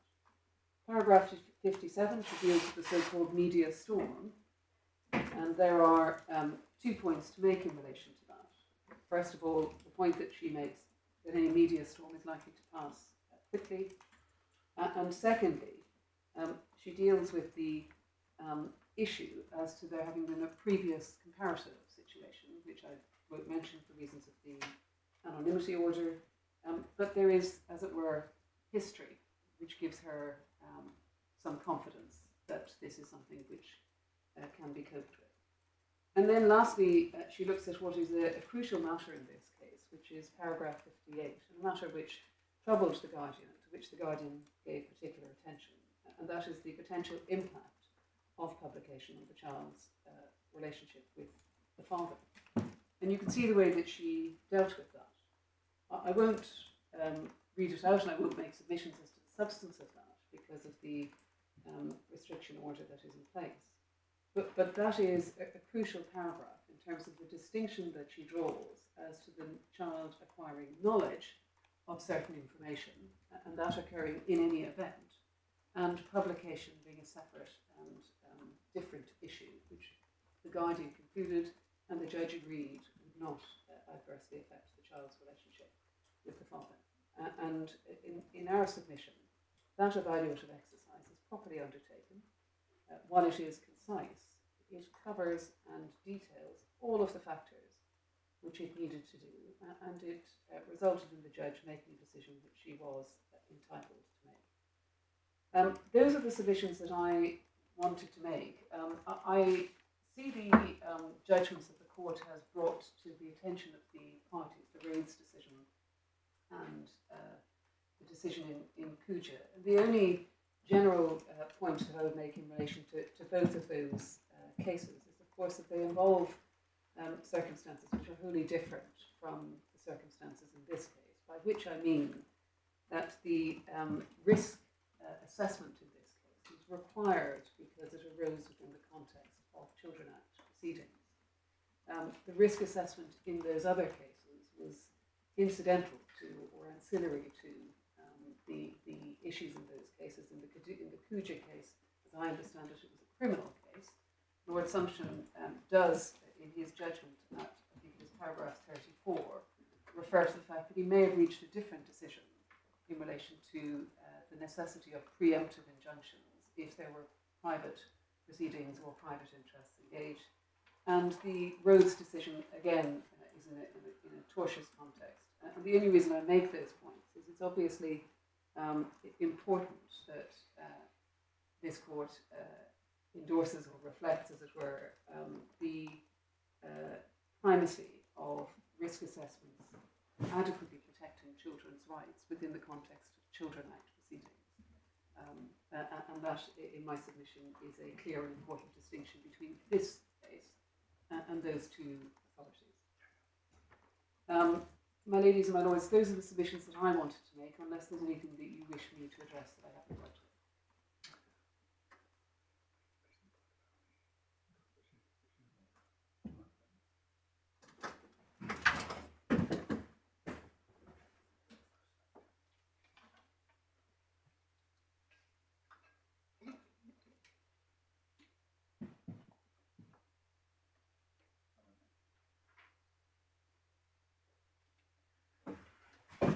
I maybe should have raised this earlier, but it only came to my attention over the adjournment. We've been sent a copy of the order of Judge Williscroft dated the 4th of June. And it has a couple of recitals. I'm not going to read them out. Numbers 4 and 5. Now, this is outside my experience, but it struck me in the context of mitigation. Maybe you don't have it. I don't. I was going to turn around to Mr. Bow and just ask where it is, because it's not in my core bundle. So. I'm putting Mr. Bow very embarrassingly right on the spot. He has it. I'm sure I should have it, but I don't. So I'll mention the point. Dr. Crowder has given it to me. Thank you very much. Good evening. One of the issues that we've been addressed on is whether there was sufficient attention paid to potential mitigations so far as the impact on G is concerned. The 2 points that I've just mentioned are potentially mitigations, it struck me, but I'm not quite sure whether they played any part in the argument before the judge. I don't know the answer to that. Or They certainly don't seem to feature in the decision. One can imagine all sorts of reasons why that might be, but it sounds as if, so far, unless anyone says anything different, that's something we could and should disregard, really. It's a collateral factor. Yes, but well, we don't necessarily accept the submission that there were no mitigations. No, I understand that. Has already dealt with the redactions, but of course, other mitigations were the analysis, the welfare-based analysis, for example, as to the mother's capacity, a demonstrated capacity in a different context to manage the media storm, and then the issues which were, if you like, inherent mitigations arising from the child's own circumstances. I think those were touched on by Ms Reid in her submission, yes. Certainly. Indeed. Thank you. Before we hear the reply, do Dr. Crabman and Ms Reid, do either of you wish to say anything about the point my Lord has just raised? I was just trying to remember, my lady, Have you? struggling to find my trial bundle from tonight, whether that order was before the court. I don't think it was, and I'm just checking that. Well, perhaps we should just I just wanted to. Yes. I think I've established so far that our decision shouldn't take account of that, because there's no indication that it was something that was before the judge or taken account of by her. Recollection, I don't think that it was, but I'm going to check. We did have some of the substantive papers. And it's only a prospective point anyway. But I certainly don't remember it, so either it was raised and I've forgotten it, or it wasn't raised at all. I'll check.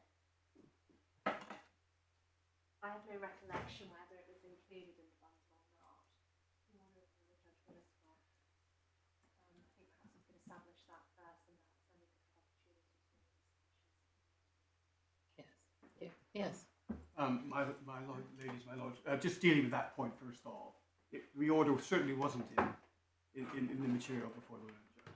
That's why there's no reference to it. It was referred to in our chronology when we set out the history, which we thought was relevant for the applications at all. That's why it appears the way it does. Can I just take the various points made in this order? First of all, dealing with the order of Lord Justice Baker and whether it permits or imposes any limits on the grounds of appeal. With great respect, it simply doesn't. The submissions made by Ms. Tickle, or on behalf of Ms. Tickle, were very ably put at pages 82 to 85 of the core bundle, in particular at paragraph 7 of those submissions, the section 97 point. All the issues were left open. It would have been very easy for Lord Justice Baker to limit the grounds of appeal. He chose not to. So, in our respectful submission, there's simply nothing in the suggestion that some of the territory we've gone through isn't open for the court to consider. I accept it's simply a grant of permission. There's nothing more than that, but it is there. Second point I wanted to address is a complete misunderstanding of the position adopted before the learned judge. Could I ask you to turn to page 264 of the core bundle, please?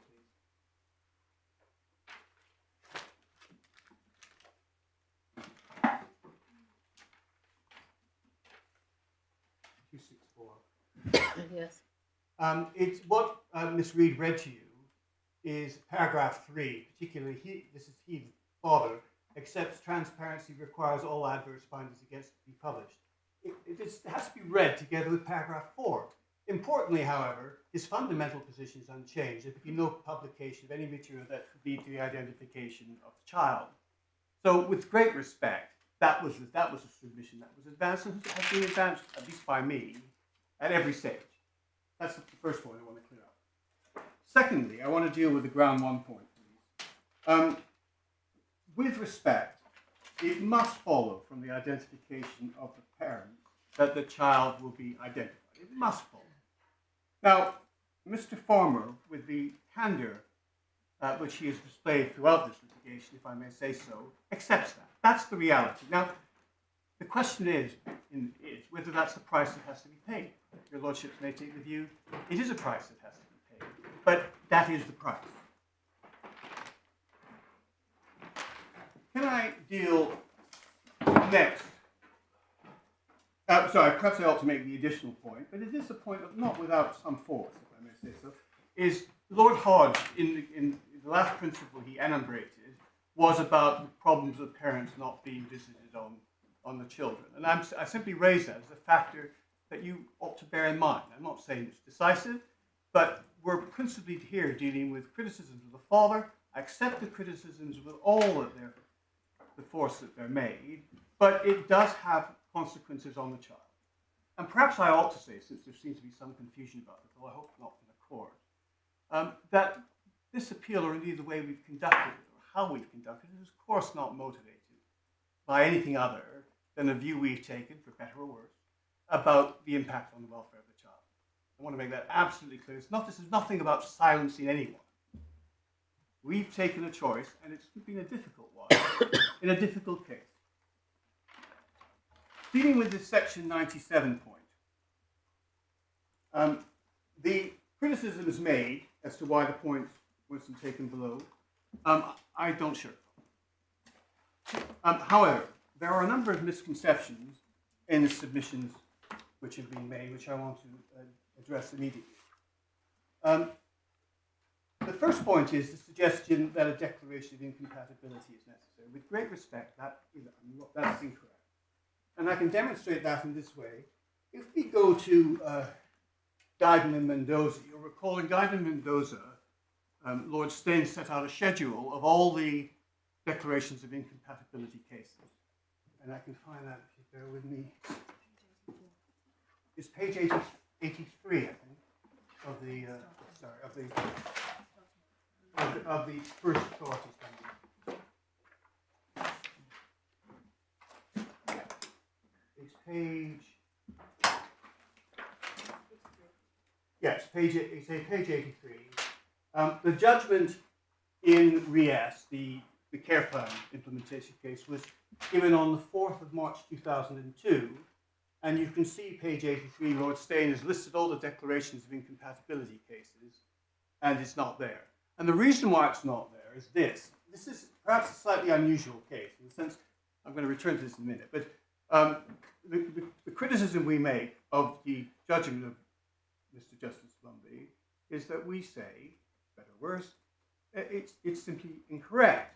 Now, in the ordinary case, a claimant says, my convention rights have been breached, and that my complaint is about legislative provision, and I want to argue there's a Section 3 problem. Now, if a claimant is wrong, then the backstop is the Section 4 Declaration of Incompatibility procedure. But that is not this case. That's not the context in which the criticism is made. We could never have sought a declaration of incompatibility because we just couldn't do that. So the criticism remains as to that it simply isn't possible under Section 3. The next point I want to touch on is some of the submissions made. One of them was, I think by Miss Reed, that there was some duty under Section 6 which required the court to uphold convention rights. Well, that's of course true so far as it goes, but under the Human Rights Act, there are two routes by which convention rights are made enforceable in domestic law. The statutory route, which is the Section 3 route, the duty of incompatibility on a public authority under Section 6. There are alternatives. You can't rely on Section 6 to buttress the Section 3 argument, which simply doesn't run. That's the first point I want to make. The second point I want to make, and I've really advanced all this before, but you can't, with great respect, look at Section 97 and say that when you have one prescribed escape route, which is rooted in the welfare of the child, to reach something else. That is rewriting the legislation. That is precisely what you can't do. Why would the mother not be entitled to say my Article 10 rights are engaged by a decision which restricts itself to the Section 94/7/4 route? Well, Why because would she not have been entitled to make that case below and to say that if the court is not prepared to read it in that way, then I want a declaration of incompatibility. So then Parliament will have to consider the point.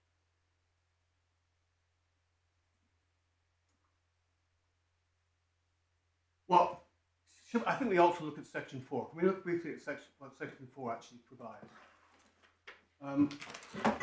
It's early on in the authorities bundle. I think it's tab 3. It is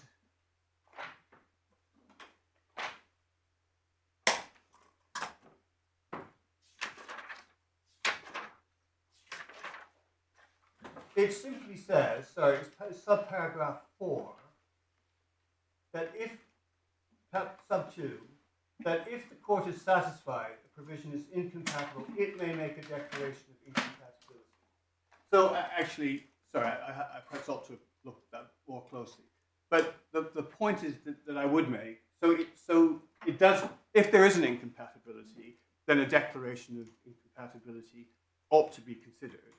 I would, however, want to make this point, which I think is the final point I want to make about the Section 97 point, is it seems to be argued against us that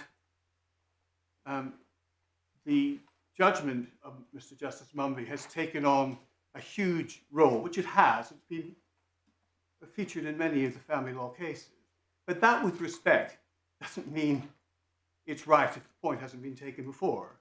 And I accept it has implications in this case, but for the circumstances, but it has wider implications too. If it is the case, as we contend it is, that Section 94 cannot be read so far as possible to make it compatible with convention rights, then that has implications much more wide than this case.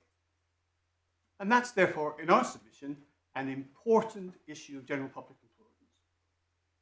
Can I move to my next point, which is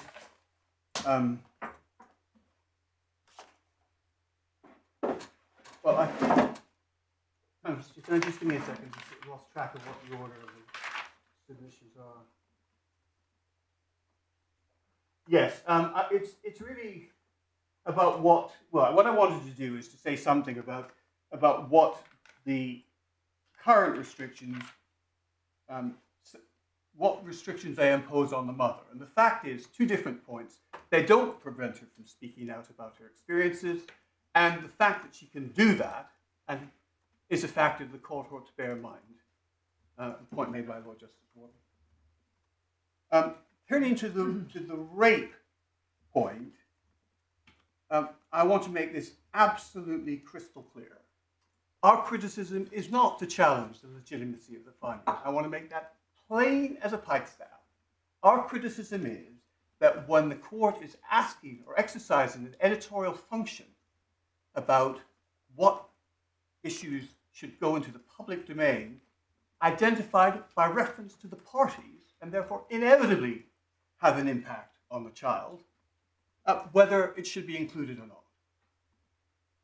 And in our respectful submission, it's an issue which does require some thought, because so that we're absolutely clear about this, there seems to be some doubt about it, we have taken a position, whether rightly or wrongly, that the welfare of the child is the basis upon which we present our whole case. Have done, always have done, that's why we're here. And in our submission, a publication which will inevitably result in the child being identified of a finding of rape is a very important factor for the court to consider. I don't put it any higher than that. Well, where does it, what precisely are you saying? You say it requires some thought, and the Well, end product of that thought is what? well, in our submission, the first thing to say is that because it's a discretion that needs to be exercised. It doesn't appear to have been. And the submission we made both before the judge and repeat to this court is that the finding is so profound in its character, particularly given it's inevitably going to be thought to be by the ordinary reader as a criminal conviction, which of course it isn't. And I'm not going down the road to question any of that, but it's problematic. And well, that begs a very large question. Yeah. Ms. Tickle's made it perfectly clear that she wants to publish the fact that these are civil proceedings with a civil standard of proof. all right. And a reader who thinks that when they're presented with that information, it's a criminal conviction, is not a reasonable reader. With respect, I entirely accept that. It's an entirely fair point. I'm sorry, I'm just perhaps a bit fatigued. But I nevertheless do make the submission that the import of the finding, just its significance, does have an impact. I mean, I can't make it. But even so, where does it take you? I want to know what you say Well, we should do about that. well, Or what we would say the judge should have done about it. What the judge. Excuse me. May I just take a glass of water?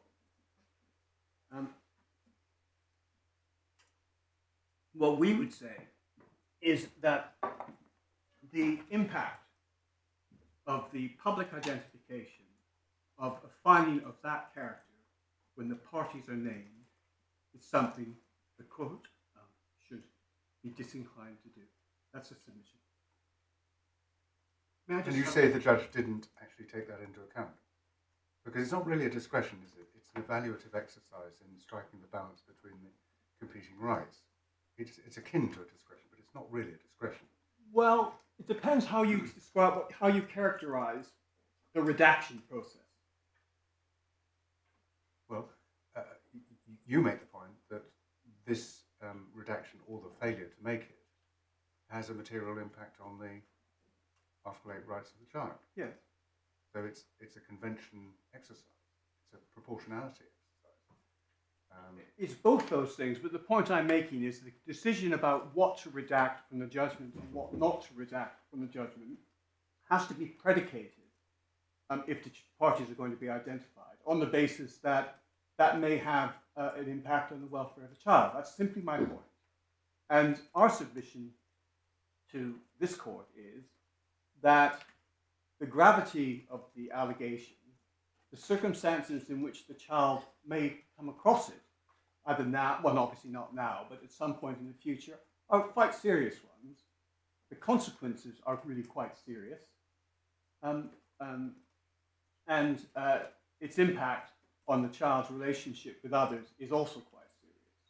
So in our submission, it's just a submission, but the submission is when you redact, you're exercising discretion, and a court should be very slow before publishing a judgment which identifies the parties and incorporates within the published material an adverse finding of that gravity.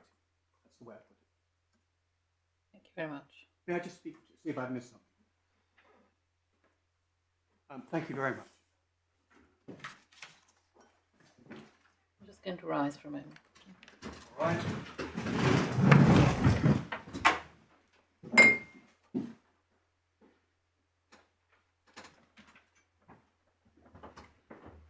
Oh, sorry. I've forgotten something. All right. So I forgot to deal with the cases. Yeah. Just to inform you, the recording is being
I should have dealt with the case.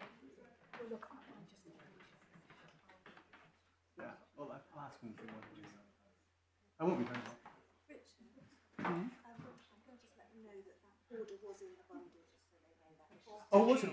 Was. All right, okay. I thought it wasn't.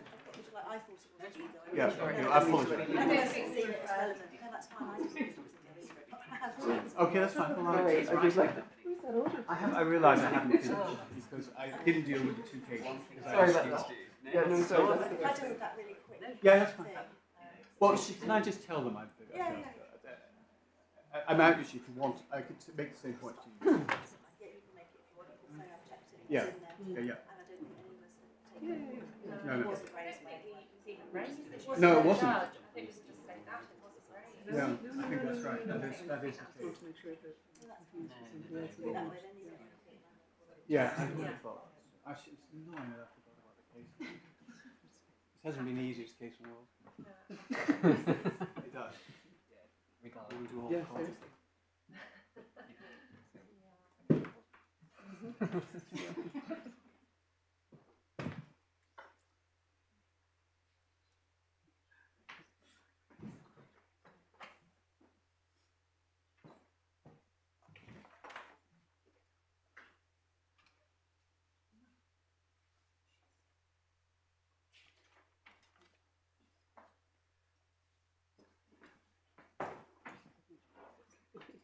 seriously.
I can't.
Yes. Yes. I didn't really get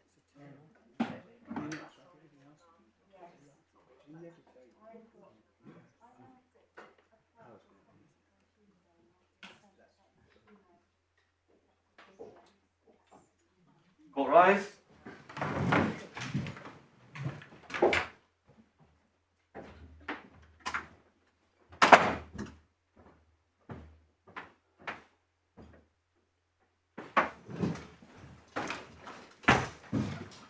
I think somebody wanted to say something else as we had risen and were going out of court. I'm Is that so sorry, correct? that's entirely my fault. But can I just very briefly deal with three different points, all relating to the two cases, but also Miss Reed has checked. The order was in the papers, but no one thought to rely on it or draw attention to it. Right. I just wanted to very briefly deal with I'll deal with the Wilson and Downton case first. I just want to say this. In our submission, as has already been said, context is different context. But if I could just take you to the second page, please, which is 220. The case really turns on what the mental element to Wilkinson and Downton is, which has been a subject which has vexed me for some years. And so the second holding is at 220. The required mental element of the tort is an intention to cause physical harm or severe mental or emotional stress. Mere recklessness would not suffice. There was no evidence that the father actually intended to cause such harm or distress. And that's the basis upon which the case was rejected. It was because it's a very high threshold of the mental element. That's 4. No arguable case that the conduct or mental elements of the tort could be established. And you can pick that up just under E. It's difficult to envisage any circumstances in which speech which is not deceptive, threatening, or possibly abusive could give rise to a tort of willful infringement of another's right to a person's safety.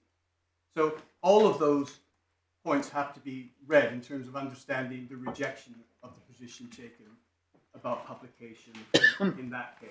So it's a point of phrase, context is everything, and that context doesn't help us. If I could then deal with the Kuja case, I want to take you to the holdings first and then make a point. If you could turn to page 187, which is where Lord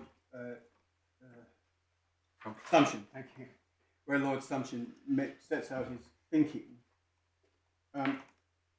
First of all, if you could turn to the third subpoint, the impact on P&M's life.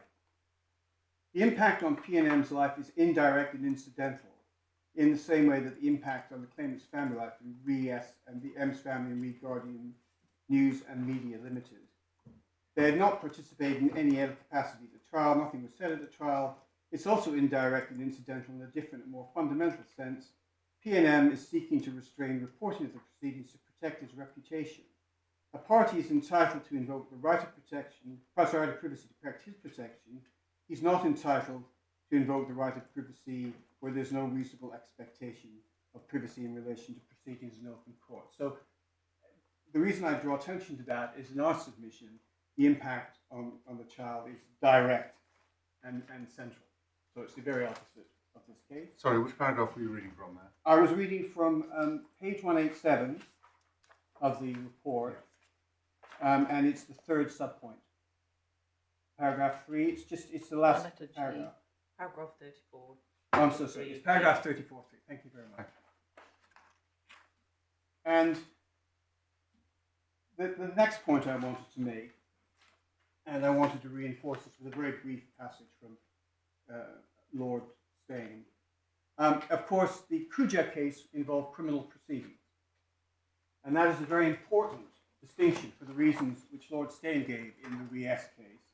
And this is to be found, it's in the second authorities bundle, it's at 607 H, really. He, in this passage, he criticises an observation made by Lady Justice Hale, as she then was, at paragraph 30, and says this: a criminal trial is a public event. The principle of open justice puts, as it has often been said, the judge and all those who participate in the trial under intense scrutiny. The glare of contemporaneous publicity ensures that trials are properly conducted. It is a valuable check on the criminal process. Moreover, the public interest may be as much involved in the circumstances of a remarkable acquittal as in a surprising conviction. Informed public debate is necessary about all these matters. Full contemporaneous reporting of criminal trials in progress promotes public confidence in the administration of justice. It promotes the values of the rule of law. Now, the point I emphasize is that was a very important factor to which Lord Steyn drew attention in the Re-S case. This case is different. I'm not saying that more than that, but it's important to appreciate the distinction between private law family cases and the need to deal with the welfare of the child, if the case is appropriate, where the child's involved, and a criminal case. And in fact, that was the basis upon which the decision in Re-S was decided. It was inherent jurisdiction of the court, and it was, that's why it was a balancing exercise under Articles 8 and 10. And the fact, and Lord Steyn actually deals with the importance of the criminal law at 29 and 30 at some length, because criminal cases are obviously different from a civil case. That's just the distinction I make. And I'm sorry if I've overrun, I do apologize. No, not at all. Now, you've dealt with this in your reply, which means that if any counsel wishes to say anything about what you have said, they're entitled to do so. I don't know whether Miss Reid, Dr. Proudman, anybody else wishes to say anything. Well, Lady, Mr. Clayton referred a moment ago to the rape finding as an allegation. One just needs to be very careful with the language that is used, and the mother has quite properly raised that with me. This is a finding that was made by the family court, and that is exactly why the mother wants this judgment to be made public, so the public know that this is not an allegation, this is a finding. No. Well, thank you very much, yes. But does anybody wish to say anything about the what Mr. Clayton has said about Kuja or the Rhodes case? No. Well, I guess the only thing I would say is, and I'm afraid I don't have the paragraph reference at my fingertips, but it's a general point I think I can make without going into the detail, is that Kuja does make clear that there are two elements to open justice. The first is, in criminal cases, but not in family cases, contemporaneous reporting from the court. And the second then is subsequent reporting the context of family proceedings, which these are, the court can't generally allow the first type of open justice to occur, which makes it even more important that where it can and where public interest requires it, that the second type of public interest is met. That's all I want to say about that. Oh, can I, on behalf of the other members of the court, thank everybody for their very helpful submissions in this case. As I've already indicated, we will reserve our judgment or judgments, and the judgment in draft will be circulated to the parties for the purpose of correction of any obvious errors and omissions, not for re-argument of points that have already been argued. And we would invite the parties, if they can do so, to endeavour to agree an order in advance of the handing down. There will be no need for the parties to attend at the handing down unless they are asked by the court to do so. Now, I'm conscious that Ms Reid has raised the issue of the ancillary matters. We've already we've already dealt with that, and I think what I can say is that once the judgment is draft has been circulated, then that will be the time for the parties to make such submissions as they wish to do in writing, but, and I emphasise this, succinctly on the issues raised in the ancillary, particularly two ancillary matters, one in relation to the specific one which Ms Reid drew our attention to, but there's an additional one as well. Now, we'll give directions in relation to that if the parties wish to raise the matters following the circulation of the draft judgment. We will give further direction as to length of submissions and timing of them, with a view to endeavouring to ensure that those matters can be dealt with at the same time, if it's possible to do so, as the judgment is handed down. In other words, to avoid the need for any further hearing, I think in accordance with what we've already discussed. Is there anything else that the parties wish to raise at this stage?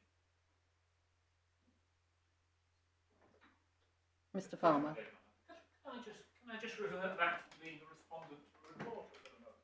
Can I just raise a point regarding the reporting restriction, which is unusual? Before you, I'm sorry, Mr Farmer, let me just say something about that before you do, but in case you wish to make any point about that. Our understanding, certainly at the moment, is that there were three matters that were referred to. I'm not going to detail them now, that might be said to be outside the ambit of what the reporting restriction permitted, and the court will make an order for the sake of good order, if I can put it like that, so everyone knows what can and can't be reported following today's hearing. Yes, you wanted to raise something else.